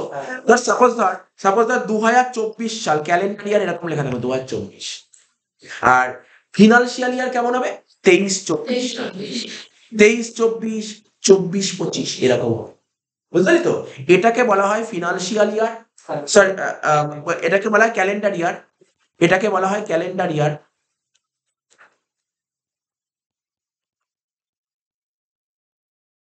এটাকে বলা হয় ক্যালেন্ডার ইয়ার, আর এটাকে বলা হয় ফিনান্সিয়াল ইয়ার। ফিনান্সিয়াল ইয়ারটা শুরু হয় কি এপ্রিল মাস থেকে শুরু হয়, মার্চ মাসে কি শেষ, তাই না? এখানে ধর 24-25, আমাকে যখন 24-25 বললো, আমি কি বলবো? বলবো 1 এপ্রিল 24 থেকে শুরু হয়ে 31 মার্চ 2025, এটাকে বলা হয় ফিনান্সিয়াল ইয়ার। ট্যাক্স চলে ফিনান্সিয়াল ইয়ার, ঠিক আছে? ট্যাক্স হয় কোন ইয়ারে? ফিনান্সিয়াল ইয়ারে, ঠিক আছে? ট্যাক্স কিন্তু ক্যালেন্ডার ইয়ারে চলে না, এটা তোরা জানিস। তাহলে ধর সাপোজ ধর আমি এখানে একটা লিখলাম। আচ্ছা, এবার প্রশ্ন ধর ধর মনে অনেকক্ষণ ধরে, স্যার আমাদের এখন প্রিভিয়াস ইয়ার, এখন আমাদের প্রিভিয়াস ইয়ার কোনটা জানিস? কেউ বলতে হবে 23-24, হ্যাঁ বল। না না, শোন না সব বলছি, কোনো কোশ্চেন থাকবে না, সব বলছি। এখন এখন আমাদের প্রিভিয়াস ইয়ার চলছে 23-24, তোরা যে পরীক্ষার হলে ঢুকবি 23-24 থাকবে, ঠিক আছে? প্রিভিয়াস ইয়ার 23-24, প্রিভিয়াস ইয়ার 23-24, আমি কি বললাম? প্রিভিয়াস, আচ্ছা বল দেখি, প্রিভিয়াস ইয়ার 23-24 এর অ্যাসেসমেন্ট ইয়ার কত হতে পারে? বছর, পরের বছর প্রিভিয়াস ইয়ারের পরের বছরই তো অ্যাসেসমেন্ট ইয়ার, তাহলে অ্যাসেসমেন্ট ইয়ার কত হবে? 24-25। সাপোজ ধর আমি এখানে বছরটা করবো 23-24 মানে শুরু হচ্ছে 1/4/23 থেকে 31/3/24। সাপোজ ধর এতদিন ধর টিউশন করছিলাম, একটা মনে হলো, ইচ্ছা হলো একটা নতুন একটা বিজনেস ওপেন করবো, একটা রেস্টুরেন্টের বিজনেস করবো, রেস্টুরেন্টের দোকান খুলবো, রেস্টুরেন্ট খুলবো, ঠিক আছে? তো ধর রেস্টুরেন্টটা কবে খুললাম? আমি কি এপ্রিল 1/4/23 খুলেছি রেস্টুরেন্ট? কবে খুলেছি, ডেট বল। স্যার আমি ধর রেস্টুরেন্টটা খুলেছি, ভালো দিন, একদম ভালো দিন, একদম বছরের শুরুতে খুলেছি। বছরের শুরু মানে কোন দিন বল? 1 জানুয়ারি 2024 খুলেছি, ঠিক আছে? তাহলে আমি কামালাম কদিন? এই 23-24 সালে কামিয়েছি কবে? আমি কি এখান থেকে কামিয়েছি? আমি কি এখান থেকে কামিয়েছি? আমি তো কামিয়েছি এখান থেকে। তাহলে আমার এক্ষেত্রে প্রিভিয়াস ইয়ার কত দিন? 3 মাস। 23-24 কামালাম 3 মাস, তাহলে বুঝতে পারলি তো? তার মানে কি বললাম, নতুন ব্যবসা শুরুর ক্ষেত্রে প্রিভিয়াস ইয়ার কি দেখতে হবে স্যার? 12 মাসের কম হলো। একই রকম ভাবে যদি আমি একটা এক্সাম্পল চেঞ্জ করে দিই, ঠিক আছে? তো এতক্ষণ একটা এক্সাম্পল বললাম। সাপোজ ধর আমার রেস্টুরেন্ট বিজনেস খুলেছি, ভালো লাগছে না, বিজনেস চলছে না, নতুন আরো আরো আরো আরো আরো ভালো বিজনেস করবো, ঠিক আছে? তো বিজনেস বন্ধ করে দেবো, আজই বন্ধ করে দেবো। কোন দিন বন্ধ করবো? দেখ কোন দিন বন্ধ করবো, দেখ একদম পুরো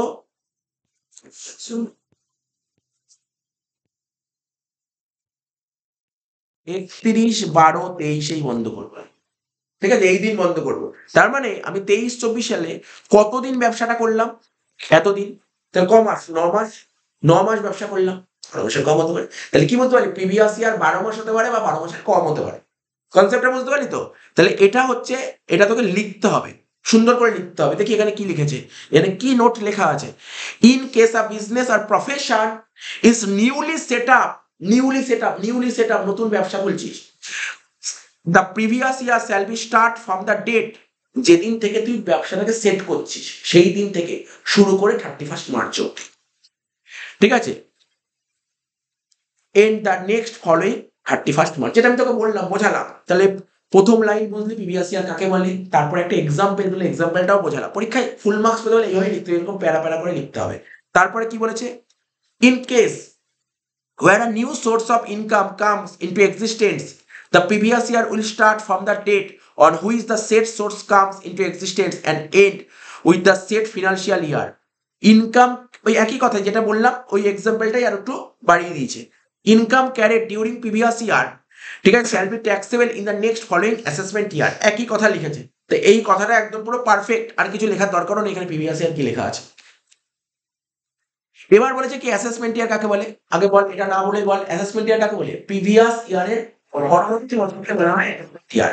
কি লিখেছে, অ্যাসেসমেন্ট ইয়ার কত মাসের হয়, 12 মাসের হয়, অ্যাসেসমেন্ট ইয়ার 12 মাসের হয়। এখানে লিখেছে assessment year means the period of 12 months, assessment ইয়ার কত মাসের হয়, 12 মাসের হয়, ঠিক আছে তো। বল অ্যাসেসমেন্ট ইয়ার শুরু হয় কবে থেকে, এপ্রিল মাসের 1 তারিখ থেকে পরের বছর 31 মার্চ। আমাদের অ্যাসেসমেন্ট ইয়ার কত, 24-25 এই লাইনটা লিখবি। তুই লিখবি যে অ্যাসেসমেন্ট ইয়ার 12 মাসের হয়, যেটা শুরু হবে এপ্রিল মাসের 1 তারিখ থেকে পরবর্তী বছরের 31 মার্চ। আমাদের অ্যাসেসমেন্ট ইয়ার হলো 24-25 লিখতে হবে। 24-25 মানে 1 এপ্রিল 24 থেকে 31 মার্চ 2025, এইভাবে লিখতে হবে, ঠিক আছে তো। হয়ে গেল, বোঝা গেল কোশ্চেনটা।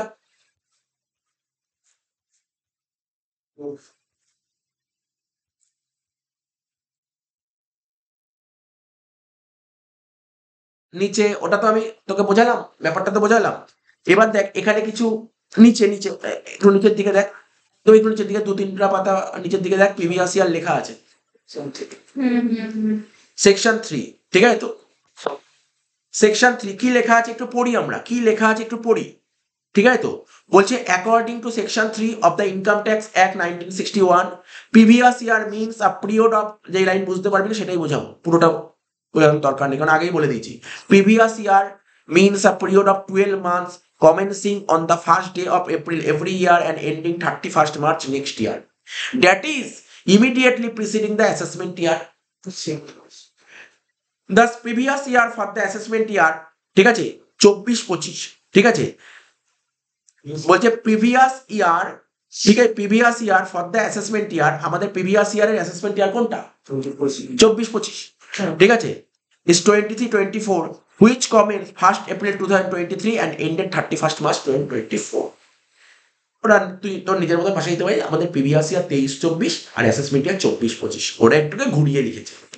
In case of A newly set up business or profession or a source of income newly comes into existence during the financial year, the first previous year shall begin from the date setting up. ওই একই কথা লিখে যে আগে বললাম ওই কথাটা, ওই প্যারাটাই আবার তুলে দিয়েছে। তারপরে যখনই তুই পরীক্ষায় দেবে প্রিভিয়াস ইয়ার লিখতে, প্রথমে লিখতে হবে প্রিভিয়াস ইয়ার কত নম্বর সেকশনে বলা আছে।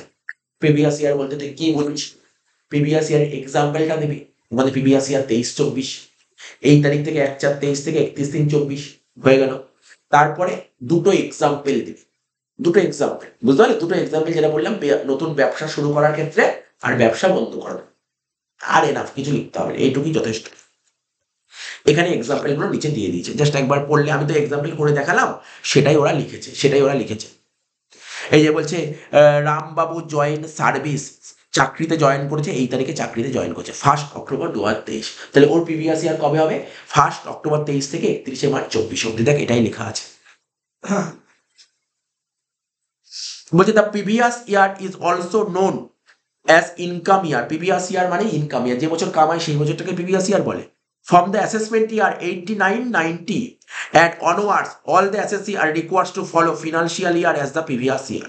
বলছে 1989-90 সাল, 1989-90 অ্যাসেসমেন্ট ইয়ার থেকে, ঠিক আছে, সমস্ত অ্যাসেসি ঠিক প্রয়োজন কি ফলো করছে ওরা, financial year as the previous ইয়ার। তো এই বলে দিয়েছে। এবার বলছে প্রিভিয়াস ইয়ার কিছু বৈশিষ্ট্য আছে, ফিচার্স গুলো দিয়েছে, কিছু ফিচার্স, কি কি ফিচার্স দিয়েছে বল, বলতে পারি প্রিভিয়াস ইয়ারের ফিচার্স একটা বল দেখি। ফিচার্স প্রিভিয়াস ইয়ার কি হয়, প্রিভিয়াস ইয়ার বলবি স্যার প্রিভিয়াস ইয়ার, আমাদের প্রিভিয়াস ইয়ার 23-24 শুরু হয় 1/4-23 থেকে 31-24, এটা একটা ফিচার্স হয়ে গেল। ওরা কি দিয়েছে বলে payment of tax is dependent on previous year income. প্রথম পয়েন্ট বলছে তুই ট্যাক্স কত টাকা গভর্নমেন্টকে পেমেন্ট করবি, এটা কিসের উপর ডিপেন্ড করে, প্রিভিয়াস ইয়ারে কত টাকা কামালি, 1 নম্বর পয়েন্ট। 2 নম্বর পয়েন্ট অলরেডি ডিসকাশন করে দিয়েছি, আর বলার দরকার নেই, ঠিক আছে। তো বলছে previous year help to determination, এই যে আমরা পরের দিন শিখবো, পরের ক্লাসে শিখবো রেসিডেন্সিয়াল স্ট্যাটাস, ঠিক আছে। রেসিডেন্সিয়াল স্ট্যাটাস দিয়ে আমরা বের করবো না, কি জানিস, প্রিভিয়াস ইয়ারে তুই ভারতে কতদিন ছিলি, এটাই করতে হবে। প্রিভিয়াস ইয়ারে তুই ভারতে কতদিন ছিলি, তাহলে রেসিডেন্সিয়াল স্ট্যাটাস কিসের উপরই করবো, প্রিভিয়াস ইয়ারের উপর। বলছে previous year help to determination of residential status, residential status determine করার জন্য প্রিভিয়াস ইয়ার তোকে অনেক সাহায্য করবে। নেক্সট 3 নম্বর হলো, 4 নম্বর কি বলছে, previous year also help to determination total income, previous year সাহায্য করে টোটাল ইনকাম ডিটারমাইন করার জন্য, ঠিক আছে। আর previous year does not exit 12 month. তুমি কি বলো প্রিভিয়াস ইয়ার কি 12 মাসের বেশি হতে পারে? না, প্রিভিয়াস ইয়ার 12 মাসের বেশি হতে পারে না। এই বৈশিষ্ট্যগুলো দিয়ে স্যার পরীক্ষায় দেবে বৈশিষ্ট্য? না, কোনোদিন দেবে না, জীবনে বৈশিষ্ট্য লিখতে দেবে না। কেন কেন কেন পরে দিলাম? তুই তো প্রিভিয়াস ইয়ার লিখতে গেছিস, তো সাপোজ ধর তুই বড় মানে 5 নম্বরের লেখা দিয়েছে, তুই তোর খুব মনে পড়ছে না জিনিসটা, তখন তুই কিছু ফিচার্স দিয়ে জিনিসটাকে বড় করতে পারিস। ভুল তো লিখছিস না এখানে, বুঝতে পারলি কি বললাম? যখনই তুই পরীক্ষায় লিখতে হয় প্রিভিয়াস ইয়ার, তখন কাকে বলে, উনি যে পয়েন্টটা বললাম ওর একটা এক্সাম্পল, এত থেকে এত হয়। একটা নতুন ব্যবসা শুরুর ক্ষেত্রে কি হতে পারে, তুই যে লাইন লিখতে না পারিস তখন এরকম ভাবে লিখবি। নতুন ব্যবসা শুরুর ক্ষেত্রে একটা এক্সাম্পল দিয়ে দিবি নিজের মন মতো, ঠিক আছে তো। আর হচ্ছে তোর কোনো একটা ব্যবসা বন্ধ করা, এনাফ হয়ে যাবে, এনাফ। ফুল মার্কসের জন্য এনাফ বলে দিল।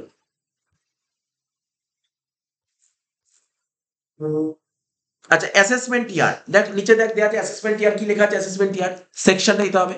বলছে according to section 2 subsection 9 of income tax act, assessment year is that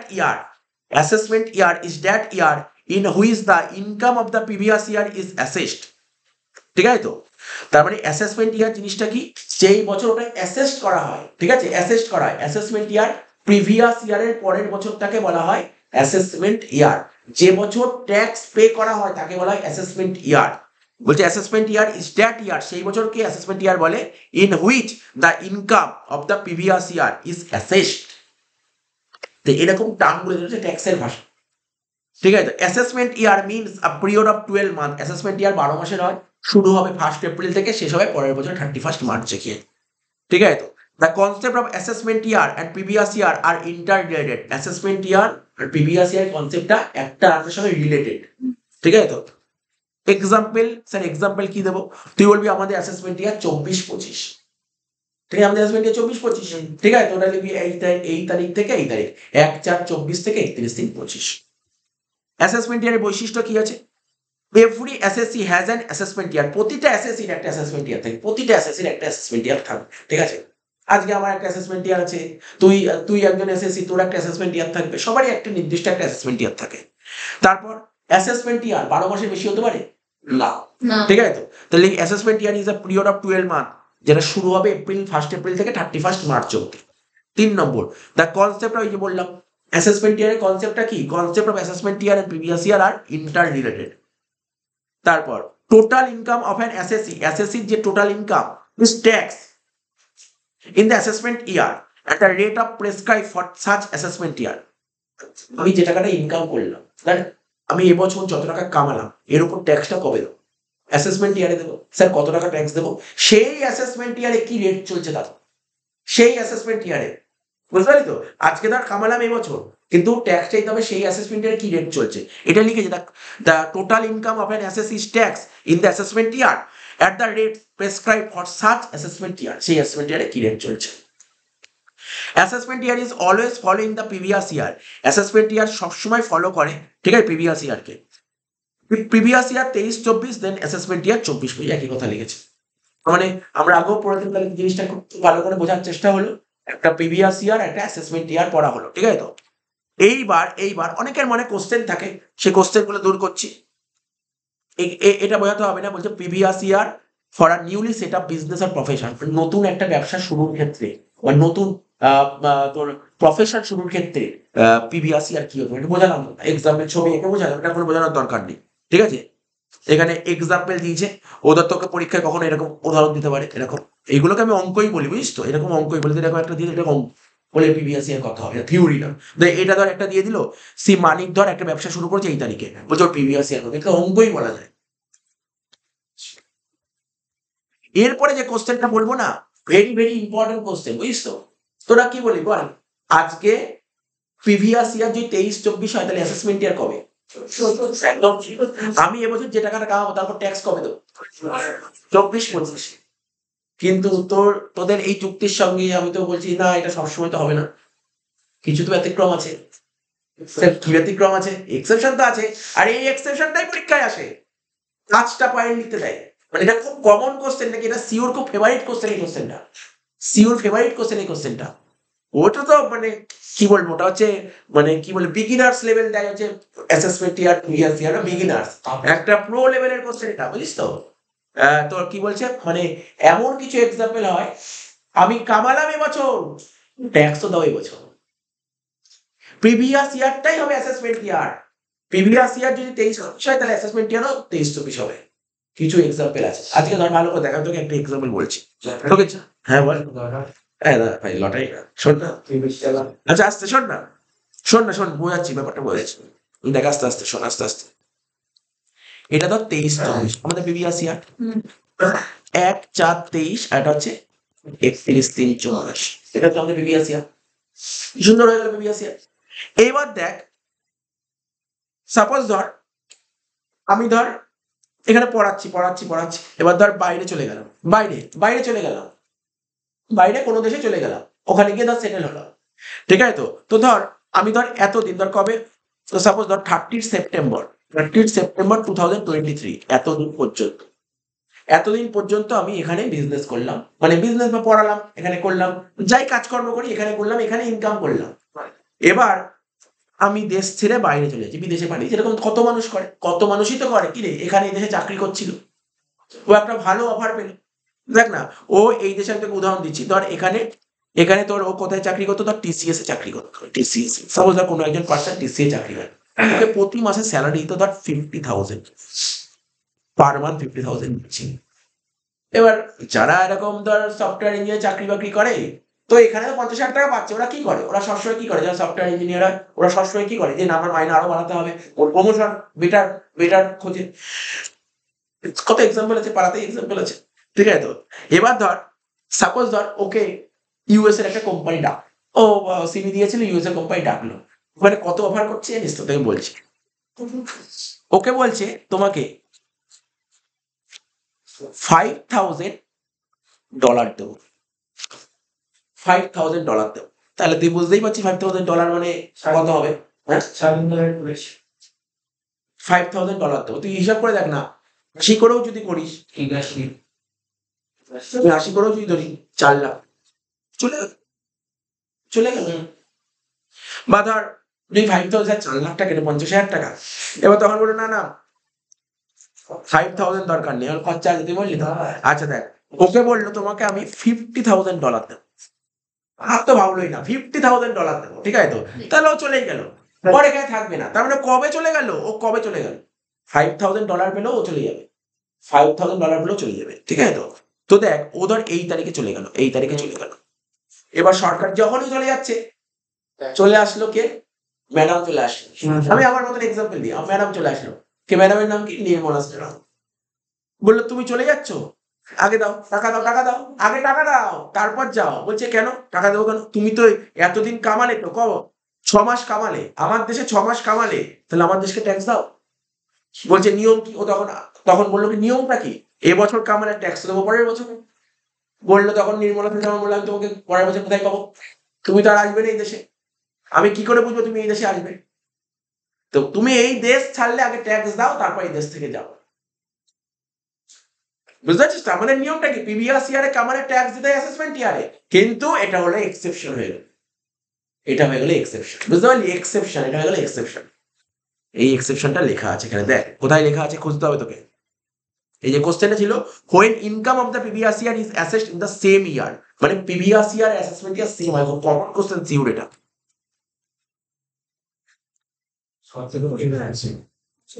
ওই যে তো প্রিভিয়াস ইয়ার নিচেই আছে,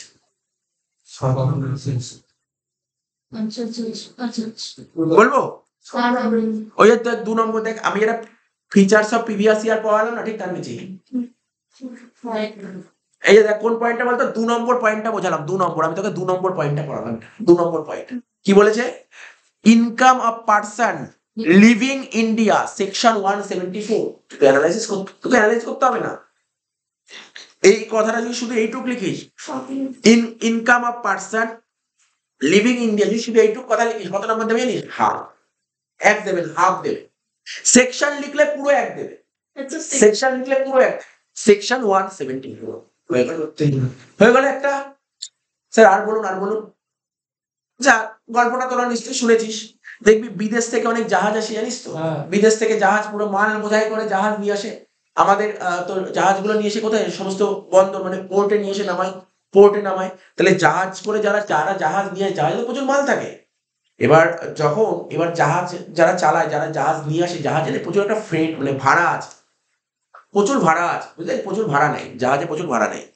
এইবার জাহাজটা যখন নিয়ে আসলো, এবার ওই বিদেশের কোনো একটা জাহাজ যখন আসলো না, সাপোজ লন্ডন থেকে কোনো একটা জাহাজ আসছে, ওই জাহাজ যে আমার ভারতে ঢুকলো না, পরবর্তী সময় যে ওই জাহাজে আমার ভারতে ঢুকবার কোনো গ্যারান্টি নেই, কিন্তু কোনো গ্যারান্টি নেই। তখন ইন্ডিয়ান গভর্নমেন্ট কি বলবে জানিস? বলছে তুমি যে আমার দেশে মালগুলো খালাস করলে, তুমি আমার দেশ থেকে কামালে তো নাকি? আমার দেশে জাহাজে ভাড়া ভাড়া টাকা কামালে, তো আমার দেশকে ট্যাক্স দাও। আমার দেশকে আগে ট্যাক্স দাও, তারপর তুমি এখানে জাহাজ নিয়ে বেরো। না, আমি জাহাজ বেরোতে দেবো না, ট্যাক্স দেবে তারপর জাহাজ নিয়ে বের করবে। তো বলছি যে আমি ট্যাক্স দেবো মানে আমার সিএ নেই এখন, সিএ আসবে, আমার কত টাকা ইনকাম করলাম, খরচা কত হলো, একটা প্রফিট আর লস বের করবে, তারপর তো ট্যাক্স দেবো, তো অনেক টাইম লাগবে। বলছে না, ওইসব শুনে লাভ নেই, ওইসব গল্প অন্য জায়গায় দেবে, আমাকে গল্প দিয়ে লাভ নেই, তুমি এখানে ইনকাম করে ট্যাক্স দিয়ে যাবে। আমি কি হিসেবে ট্যাক্স দেবো? বলছে অন অ্যান এভারেজ ট্যাক্স দাও, অন অ্যান এভারেজ। সরকার বলছে অন অ্যান এভারেজ 7.5%, 7.5%। ঠিক আছে, 7.5% ট্যাক্স দিয়ে বেরোতে হবে। যত টাকা জাহাজের ভাড়াটা, ওই ভাড়ার উপর 7.5% ট্যাক্স দাও, তারপর তুমি যাও। নিয়ম খাটবে না। বলে তুই ও বলেছে যে জাহাজ চালাচ্ছে, বলবে এই বছর কামানের ট্যাক্স তো পরের বছর দিতে হয়, পরের বছর তোমায় কোথায় দিতে পাবো আমি? তুমি আর কোন দেশ হলে আমি তো খুঁজেই পাবো না তো আমি। ঠিক আছে, তো তাই এখানে ফার্স্ট পয়েন্ট এটাই বলেছে, a ship belongs to or chartered by a non-resident, কথা বলি নন রেসিডেন্ট না, কিন্তু রেসিডেন্ট হলে তো পেয়ে যাবি, নন রেসিডেন্ট ফরেনার। বলছে সেকশন 172 তে এই কথাটা বলেছে। ঠিক আছে, তো ট্যাক্স তো বোঝার ব্যাপার, তুই একবার বুঝলে তুই মুখস্থ করতে পারে, ট্যাক্স ট্যাক্স মুখস্থ করতে হয়, ট্যাক্স অত কিছু মুখস্থ করছি, পয়েন্ট গুলো মাথায় থাকলেই হয়ে যাবে। সেকশনটা মনে রাখতে হবে। ঠিক আছে, তো হ্যাঁ, তা তো মনে রাখতেই হবে। আচ্ছা শোন শোন, তারপর বলেছে 5 নম্বর পয়েন্টটা দেখ কি বলেছে, the income of discontinue business. আজকে তো ব্যবসা বন্ধ করে দিস, আজকে তুই ব্যবসা করছিলি, তুই ব্যবসাটা ভালো চলছে না, ব্যবসা বন্ধ করে দিবি, যেটা আমি কিছুক্ষণ আগে উদাহরণ দিলাম। তাহলে ব্যবসা বন্ধ করে দিলে, কিছুক্ষণ আগে উদাহরণ দিলাম, দেখ ধর না, সাপোজ ধর এই তারিখেই তুই ব্যবসাটা বন্ধ কর, 30 ব্যবসা বন্ধ করে দিবি। তাহলে তুই ব্যবসা করলি কতদিন? এতদিন তুই ব্যবসা করলি, তাই এতদিন টাকা কামালি। ইন্ডিয়ান গভর্নমেন্ট বলছে যে তুমি তো টাকা কামালি এতদিন 6 মাস, তারপর ট্যাক্স দাও। তো তাহলে সাপোজ আমি বললাম যে না, আমি তো এখন ট্যাক্স দেবো না, আমি এর উপর ট্যাক্স নেক্সট ইয়ারে দেবো, কারণ আমি এবছর কামালাম, তার ট্যাক্স অ্যাসেসমেন্ট ইয়ারে দেবো। তখন সরকার বললো না, তুমি ব্যবসা বন্ধ করলে এখনই তোমাকে ট্যাক্স ক্লিয়ার করতে হবে, কারণ কি পরের বছর আমি তোমাকে খুঁজেই পাবো না, ব্যবসা বন্ধ করে দিয়েছে। তো এই বছরই ব্যবসা বন্ধ করে দিলেও প্রিভিয়াস ইয়ার অ্যাসেসমেন্টে সেম হয়ে যায়। এখানে বলেছে এই পয়েন্টটা দেখ, কোনটা বলছে, income of discontinue business, section 176, 3টে পয়েন্ট হলো। এরকমই তোর কিছু পয়েন্ট আছে, 3 নম্বর আর 4 নম্বর পয়েন্ট আছে। বলছে income of person likely to transfer property with a view of avoiding tax. কেউ না ট্যাক্স অ্যাভয়েড করার জন্য না, এগুলো সমস্ত আমরা অন্যান্য চ্যাপ্টারে শিখবো, ট্যাক্স মানে গভর্নমেন্টকে ট্যাক্স ফাঁকি দেওয়ার জন্য। আজকে তোর নিজের বাড়ি আছে, বাড়িটা বউকে দিয়ে দিবি, বউয়ের নামে লিখিয়ে দিলাম, ঠিক আছে, বউয়ের নামে লিখে দিবি। সরকার আস্তে, গভর্নমেন্ট এগুলো খুব ভালো বোঝে। আজকে তোর বাড়ি আছে, তোর বাড়িটা তুই তোর বউয়ের নামে বা ওয়াইফের নামে দিয়ে দিলি। বলছে কেন দিয়েছো তুমি ওয়াইফকে? বলছে না, ওয়াইফকে বিক্রি করে দিয়েছি। কত টাকায় বিক্রি করেছো বাড়িটা? কত টাকায় বাড়িটা বিক্রি করেছো? বলছে যে তার বাড়িটার দাম তার 20 লাখ টাকা, বউকে তো তুই 1 লাখ টাকায় বিক্রি করেছিস। এ বাবা, তার মানে তুই চলছে এখন ভালোবাসা লাভ অ্যান্ড অ্যাফেকশন হবে না। হ্যাঁ, যদি ডাইভোর্স হয় নাও তুমি দিতে পারো, ডাইভোর্স হলে দিতে পারো, ঠিক আছে তো? ঠিক আছে, তো তার মানে এখানে কি বলা হচ্ছে, income of person likely to transfer property with a view to avoiding tax. তো এই কোশ্চেনটা কিন্তু very very important, very important. এটা মানে বারবার বলছি, সিউর ফেভারিট কোশ্চেন এই কোশ্চেনটা, সিউর ফেভারিট কোশ্চেন এই কোশ্চেন। মানে মিউনিসিপালিটি ট্যাক্স আমরা হাউস বডি যখন করবো তখন পড়ে নেই, বাড়ির ভ্যালুয়েশন হয়, তার উপরে হয় মিউনিসিপালিটি করে ভ্যালুয়েশন।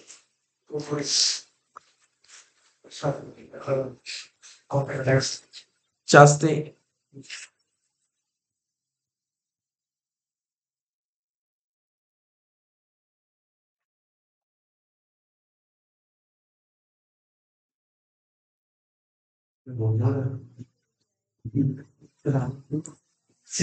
एक फैन चालिए तो अच्छा আসতে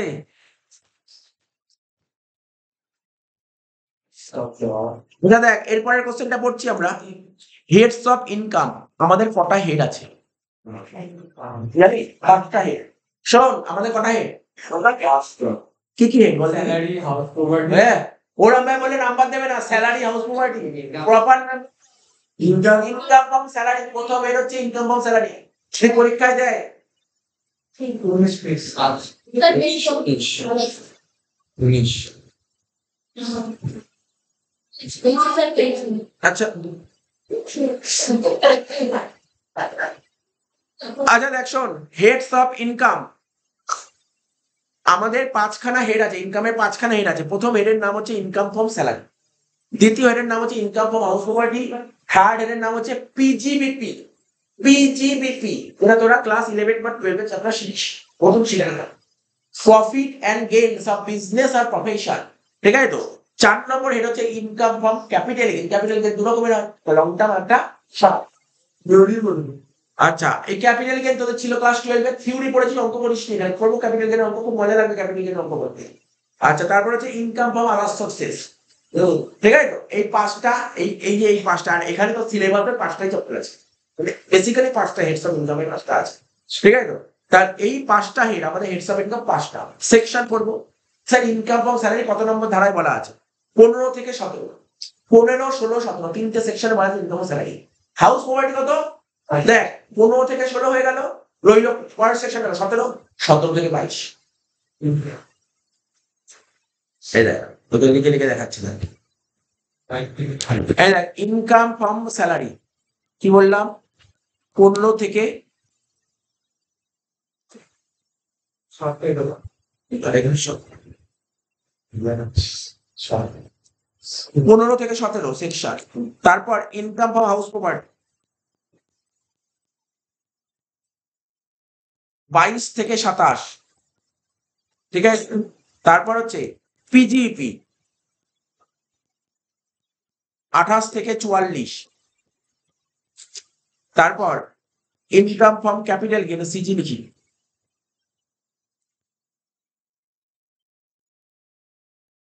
45 থেকে 55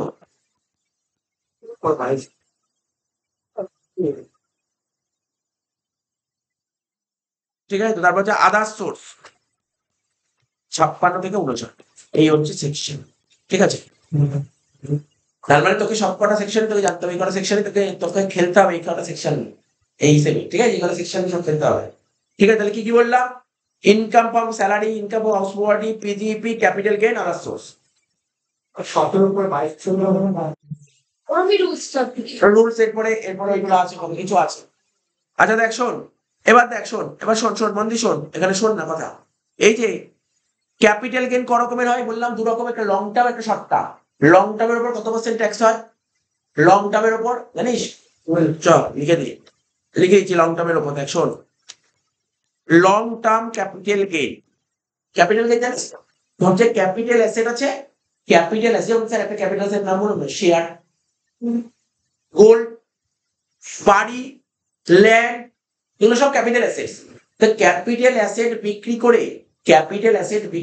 যদি ক্যাপিটাল অ্যাসেট বিক্রি করে যদি লাভ হয় কি বললাম বল ক্যাপিটাল অ্যাসেট বিক্রি করে যদি লাভ হয় তাকে ক্যাপিটাল গেইন বলে এবার ওই ক্যাপিটাল অ্যাসেট যদি লং টার্ম হয় long term capital gain short term হলে শর্ট টার্ম ক্যাপিটাল গেইন এই লং টার্ম ক্যাপিটাল গেইন না দু রকমের হয় এই শেয়ারও হতে পারে আবার আদারও হতে পারে আদার স্যার শেয়ার তো শুনেছিস তো টাটা কোম্পানির শেয়ার কিনলি বিভিন্ন কোম্পানির শেয়ার কিনতে পারিস তো শেয়ার বিক্রি করে যদি লং টার্ম ক্যাপিটাল গেইন হয় তার উপর কত % ট্যাক্স দেবে 10% তোরা ওখানে 20% করেছে তোরা অত ডিটেলস ছিল না বুঝিস তো আদার মানে অর্নামেন্টস বুঝতে পারছিস অর্নামেন্টস মানে অলংকার আরো অনেক কিছু আছে যখন ক্যাপিটাল অ্যাসেট পড়বি অনেক কিছু বলবি যে এই আপনাদের যেখানে দমদম রোড থেকে দেখবি নাগের বাজার থেকে দমদম অব্দি চলে অটো চলে অটোর দাম কত অটোর দাম 1 লাখ 1.5 লাখ দেওয়া হবে, কিন্তু ওখানে পারমিটে 20 লাখ টাকা লাগে। তাহলে বল না রুট পারমিট ক্যাপিটাল অ্যাসেট হবে কি হবে না? Capital asset, capital asset route permit, বুঝতে পারলি? তাহলে রুট পারমিট এক ধরনের ক্যাপিটাল অ্যাসেট, ঠিক আছে? তো তো ব্যাপারটা হচ্ছে তাহলে আদারের মধ্যে কি পড়তে পারে? আদার, আদার ভালো করে শুনবি, আদার। দমদম রোডে যদি কারোর একটা অটোর পারমিট করা থাকে, সে বিশাল বড় লোক, বুঝতে পারছিস? করলাম ভাবতে হবে তাকে। শোন, একটা কি বললাম শেয়ার, আর এখানে যে আদার্স, শেয়ার আর একটা হচ্ছে আদার্স। তো শেয়ারের ওপর 10% আর আদারের ওপর 20% হয়। 20% আদারের মধ্যে কি বলে? অর্নামেন্টস করতে পারে, রুট পারমিট বললাম, তারপরে ল্যান্ড, ল্যান্ড থাকতে পারে, ঠিক আছে? ল্যান্ড, তারপর তুই বল আরো কি হতে পারে? বিল্ডিং হতে পারে, অনেক কিছু হতে পারে, ঠিক আছে? তো এইগুলো হচ্ছে এর উপর 20%, এর উপর 20, এর উপর 10, লং টার্ম। আর শর্ট টার্ম ক্যাপিটাল গেইন, এই যে এত ডিটেলস না কবে জানিয়ে জানিস তো? পরের সেমিস্টারে এত ডিটেলস জানি, পরের সেমিস্টারে। আচ্ছা, আমাকে যদি এখন বলে এখানে তোর এখানে কত পার্সেন্ট ট্যাক্স, তোর পড়ারও বিষয় নেই, আমি বললাম টপিকটাই পেলে আমার সঙ্গে বলে দিবি। আগে কিছুক্ষণ আমি ফিফথ সেমিস্টারের ব্যাচে পড়ালাম, এগুলোই ওদের পড়াতে হচ্ছে, ঠিক আছে? তো short term capital gain, short term capital gain share হতে পারে, শেয়ার হতে পারে, আবার আদার্স হতে পারে। তো শর্ট টার্ম ক্যাপিটাল গেনের উপর কত পার্সেন্ট হয় জানিস তো? 15%। শর্ট টার্ম ক্যাপিটাল গেনের উপর 15%, শেয়ার হলে 15%, আর আদার হলে normal, normal rate, normal rate, normal rate, normal rate হবে, ঠিক আছে? তো এটা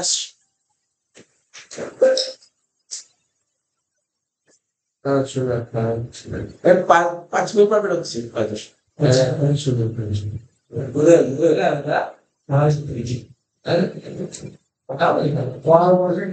আচ্ছা, এর পার্সেন্টেজটা আমি পরে একটু বলে দেবো, এটার পরে একটু বলে দেবো পার্সেন্টেজটা। আমার এটা মনে হচ্ছে, আমার এক্স্যাক্টলি এখন একটু মনে পড়ছে না, আমার মনে হচ্ছে এটা নর্মাল রেট হবে, এটা 15%, বাট আমি পরে বলে দেবো, এটা আমি নোটে লিখে দেবো এটা। আচ্ছা দেখ, শোন, এই আসতে এখানে দেখ, তারপর যেটা বলছিলাম, এই এখানে লেখা আছে, শোন শোন ভালো করে শোন। তারপর এইগুলো স্পেশাল রেট। আর ইনকাম ফ্রম আদার সোর্সের মধ্যে বেসিক্যালি কি আসে? ইনকাম ফ্রম আদার সোর্স মধ্যে অনেক আইটেম আসে, তোরা পড়েছিস। লটারি একটা ইনকাম থাকতো, lottery, lottery, winning from lottery, horse race, এইগুলোর উপর কত পার্সেন্ট ট্যাক্স ছিল জানিস? 30%, 30%। তার মানে এইগুলোকে বলা হয়, এইগুলো, এইগুলোকে বলা হয় ফ্ল্যাট রেট। এই যে আমি বললাম না যে একটা নির্দিষ্ট পার্সেন্টেজ বলছি, 20% বললাম, 10% বললাম, 15% বললাম, 30% ফ্ল্যাট রেট, ঠিক আছে? ফ্ল্যাট রেট, এটা বসবেই, এটা বসবেই। আজকে তুই ধর, স্যার আমি তো স্টুডেন্ট, তুই একটা লটারি কিনে দিবি, বা বাদ দে, তুই আর বলিস আমি স্টুডেন্ট, আইপিএল খেলা আরম্ভ করলাম, আমি একটা 26 টাকা টিম লাগালাম, ব্যাস 2 কোটি টাকা পেয়ে গেলি, 2 কোটি টাকা পেলি, তোর ট্যাক্স দিতেই হবে, বুঝতে পারি তো? তোকে ট্যাক্স দিতেই হবে। তো ব্যাপারটা হচ্ছে কি বল, এখানে হচ্ছে এগুলো হচ্ছে ফ্ল্যাট রেট, এবং কত? 30% ট্যাক্স দিতে হবে, ফ্ল্যাট রেট। মানে কিছু কিছু স্পেশাল ইনকামের উপর স্পেশাল রেট বসে। আর normal income, normal normal income কোনটা? যেমন ধর এই স্যালারি ইনকাম নর্মাল ইনকাম, তুই বাড়ি ভাড়া দিবি, house ward income normal income, business income normal income, normal income normal rate বসবে। নর্মাল রেট আমি বলছি, এখনই বলছি, বলি নর্মাল রেট। শোন, নর্মাল রেটকেই বলা হয় স্ল্যাব রেট। একটা হয় স্ল্যাব আর একটা হয় ফ্ল্যাট, ঠিক আছে? স্ল্যাবটাই বলবো। স্ল্যাবটা কি হবে? প্রতি বছর আমাদের দেশের ফাইন্যান্স মিনিস্টার পেশ করে, পেশ তো লোকসভায় গিয়ে বাজেটটা পেশ করে, ঠিক আছে? তো এখানে আমি আগের দিনই বলেছি কথাটা, আগের দিনই বলেছি স্ল্যাব রেট কি বলেছিলাম? 60 বছর, 60 বছর থেকে 80 বছর, আর 80 বছরের উপর। তো কারোর বয়স যদি 60 বছরের নিচে হয়, তাহলে কত হচ্ছে? সেখানে 2.5 লাখ টাকা, 2.5 লাখ, 3 লাখ, আর 5 লাখ। এখানে 4টা আমি দিয়ে দিয়েছি, 4টা দিয়ে সুন্দর করে 4টা দেওয়া আছে, এই তো।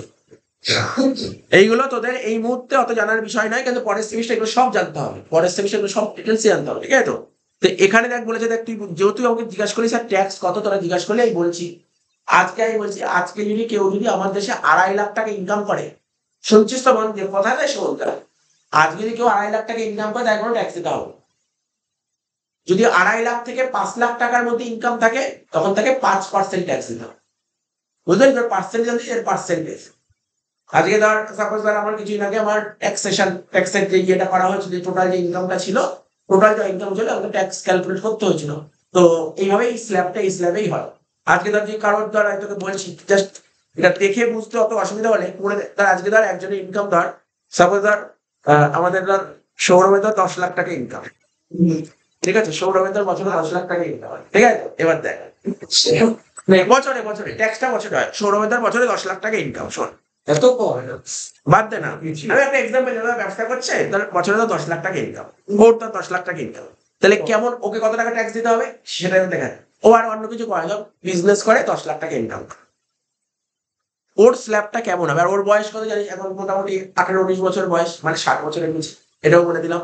তাহলে দেখ 0 থেকে 2.5 লাখ টাকা, তাহলে আমাদের দেশে 2.5 লাখ টাকা ইনকাম করলে কোন ট্যাক্স দিতে হবে? তাহলে এখানে 0%। তারপর ধর 2.5 লাখ থেকে 5 লাখ টাকা অব্দি একটা স্ল্যাব, এই স্ল্যাব ফেলে দিয়েছে 2.5 লাখ থেকে 5 লাখ, এটার উপর কত? 5%। তাহলে কত হচ্ছে এখানে? 12,500। কি করে 12,500 বেরোলো? এই 2.5 লাখ থেকে 5 লাখ অব্দি কত? 2.5 লাখ টাকা, 2.5 লাখের 5% 12,500, তাহলে 5 লাখ টাকা অব্দি 12,500 হলো। আর আমাদের দেশে একটু সুন্দর নিয়ম আছে, কেউ যদি 5 লাখ টাকা ইনকাম করে তাহলে কোনো ট্যাক্স নেই। মানে সব জানবি 5 লাখ টাকা ইনকাম করে কোনো ট্যাক্স দিতে হয় না। 5 লাখ টাকার উপর কেন? অনেক কারণ আছে, বলছি, একটু ওয়েট করে, আমি বলে দিচ্ছি। তোরা বলিস স্যার আপনি তো বললেন 2.5 লাখ টাকা ইনকাম ট্যাক্স দিতে না, আমি বলছি 5 লাখ টাকা ইনকাম করলে এইজের উপর না করবো না। আচ্ছা, যখন এই কোশ্চেনটা যখন উঠলো 5 লাখ টাকা ইনকাম কি কেন ট্যাক্স দিতে হয় না? ধর 5 লাখ টাকা ইনকাম করেছে কেউ, 5 লাখ টাকা, 5 লাখ এক না কিন্তু, 5 লাখ টাকা, 5 লাখ 1 টাকা ইনকাম করলে প্রচুর ট্যাক্স দিতে হবে, 5 লাখ টাকা ইনকাম করে ট্যাক্স দিতে হবে। দেখাচ্ছি, এটাই তো ট্যাক্সের খুব মজার জিনিস। 5 লাখ টাকা ইনকাম করলে, ধর 5 লাখ টাকা ইনকাম করেছে, কত হলো স্যার? 12,500 ট্যাক্স হলো। আমাদের দেশের নিয়ম হচ্ছে কেউ যদি 5 লাখ টাকা নিচে ইনকাম করে তাহলে সে সরকারের কাছ থেকে 12,500 রিবেট পেয়ে যাবে, ছাড় পেয়ে যাবে 12,500। তাহলে 12,500 ছাড় পেয়ে গেল, তাহলে তো ট্যাক্স দিতে হলো না কিছু। ফরওয়ার্ড মানে এবার যদি দেয়, সরকার নিয়ম করেছে না, নিয়ম করেছে সরকার, কেউ যদি 5 লাখ টাকার নিচে ইনকাম করে তাকে সরকার রিবেট দেবে, কেউ যদি 5 লাখ টাকার উপরে ইনকাম করে তাকে রিবেট দেবে। স্যার ধরুন স্যার কেউ যদি 5 লাখ 1 টাকা ইনকাম করে তার ট্যাক্স কত দিতে হবে জানিস তো? তোকে বলে দিচ্ছি, জাস্ট ধর 12,500, তাকে 13,000 টাকা ট্যাক্স দিতে হবে। 5 লাখ 1 টাকা ইনকাম করলে, বলছি এখানে 12,500 ছিল তো, যত টাকা ট্যাক্স হয় তার উপর আরো 4% এক্সট্রা দেয় সবাইকে দিতে হয়। স্যার ওটাকে বলে হেলথ অ্যান্ড এডুকেশন সেস, আগের দিন বলছিলাম সেস 4%, ওটা ধর 500 টাকা হয়ে 13,000 টাকা। তারপর তুই বুঝতে পারলি ট্যাক্সের কত সুন্দর একটা খেলা। তুই ভাব 1 টাকা, 5 লাখ 1 টাকা ইনকাম করেছে, বলে 13,000 টাকা ট্যাক্স দিতে পারে। আর ওদের সাপোজ ধর 4,99,000 টাকা ইনকাম করলো, ট্যাক্স দেবে। সুন্দর জিনিস বুঝেছিস তো? এই জন্য যারা ইনকাম করে তারা মোটামুটি একটা লেভেলের মধ্যে রাখার চেষ্টা করে, বুঝিস তো? লেভেলের মধ্যে রাখার চেষ্টা করে। এবার দেখ 5 লাখ টাকা হলো তো, এবার 5 লাখ থেকে 10 লাখ টাকা, ওরা 10 লাখ টাকা ইনকাম করেছে মানলাম, 5 লাখ থেকে 10 লাখ, সেটা কত অব্দি? এখানে 20%, তাহলে কত হচ্ছে এখানে? 5 লাখ টাকা, 5 লাখে 20% কত? 1 লাখ টাকা। তাহলে কত টাকা ট্যাক্স হলো বলে? আগে 12,500 ছিল, আবার 1 লাখ টাকা হলো, তাহলে টোটাল কত টাকা ট্যাক্স হলো? 1,12,500 দেবে প্লাস আরো 4%। এটা তো সবাইকে দিতে হয়, সবাইকে, ও আমি সবাই দেবে। এই 1,12,500 উপর 4%, কত হচ্ছে? 4,500 টাকা। তাহলে কত হলো? 1,17,000। তার মানে ভাব, কেউ আমার দেশে 10 লাখ টাকা ইনকাম করলে গভর্নমেন্ট তার থেকে কত টাকা নিয়ে নিল? হ্যাঁ, 10 লাখ টাকা ইনকাম করলে কত ছিল বল ট্যাক্স? স্যার ধরুন 10 লাখ টাকা, ধরুন না 10,50,000 ইনকাম করে দেখি 10,50,000 কত টাকা ট্যাক্স হবে? 10,50,000 টাকা বেড়ে গেছে। তাহলে 10 লাখ অব্দি তোর কত হলো? 1,12,500। আর 10 লাখের উপর হয়ে গেলে 30% নেই, তাহলে 50,000 30% করলে কত? 15,000। তাহলে আরো 15,000 যোগ করার সঙ্গে মানে 1,47,500। 1,47,500 উপর 4% করলে কত হচ্ছে? 5,900। স্যার যারা বিজনেস করে তাদেরও কি এই একই? হ্যাঁ, সবাই হয়ে আছে। 1,53,400। হ্যাঁ, সেটা তো আলোচ্য বিষয় নয় তোর। সেটাও তোর আলোচ্য বিষয় নয়, কত টাকা ট্যাক্স দিই। এখন তুই পড়াটা বলতে হচ্ছে, এটা তোর আলোচ্য। ঠিক আছে তো? আচ্ছা দেখ, শোন, এবার আমি কি বললাম, স্যার যারা বিজনেস করে, ধর ও বিজনেস করছে, এবার ও ধর সরকারকে দেখালো আমার ইনকাম করেছি আমি 10,50,000। ও দেখালো 10,50,000। আমার শুনবি, ও দেখালো 10,50,000। বুঝতে পারি তো? সেটাই বলছি, সবাই মোটামুটি যারা বিজনেস করে তারা কিন্তু, বা আমরাও যে এখন পড়াচ্ছি, আমরা কিন্তু দেখাতে পারি ইনকামটা কম করে দেখানো যায়। ঠিক আছে তো? কিন্তু যারা চাকরি করে তাদের গায়ে লাগে, সবচেয়ে বেশি গায়ে যদি লাগে সেটা যারা চাকরি করে তাদের প্রচুর গায়ে লাগে, কারণ ওরা কম দেখাতে পারে না, ওদের জায়গায় নেই। ওদের খুব গায়ে লাগে এই ট্যাক্স যখন দেয়। এক একজন ট্যাক্স প্রচুর প্রচুর প্রচুর টাকা ট্যাক্স দেয়, যারা চাকরি করে না প্রচুর ট্যাক্স দেয়। ওরা কোনো কিছু কারচুপি করতে পারে না, ওরা মাইনা পাবে, মাইনা থেকে 100 টাকা কেটে যায়। টিডিএস কেটে নেয়, আগেই টিডিএস কেটে দেয়।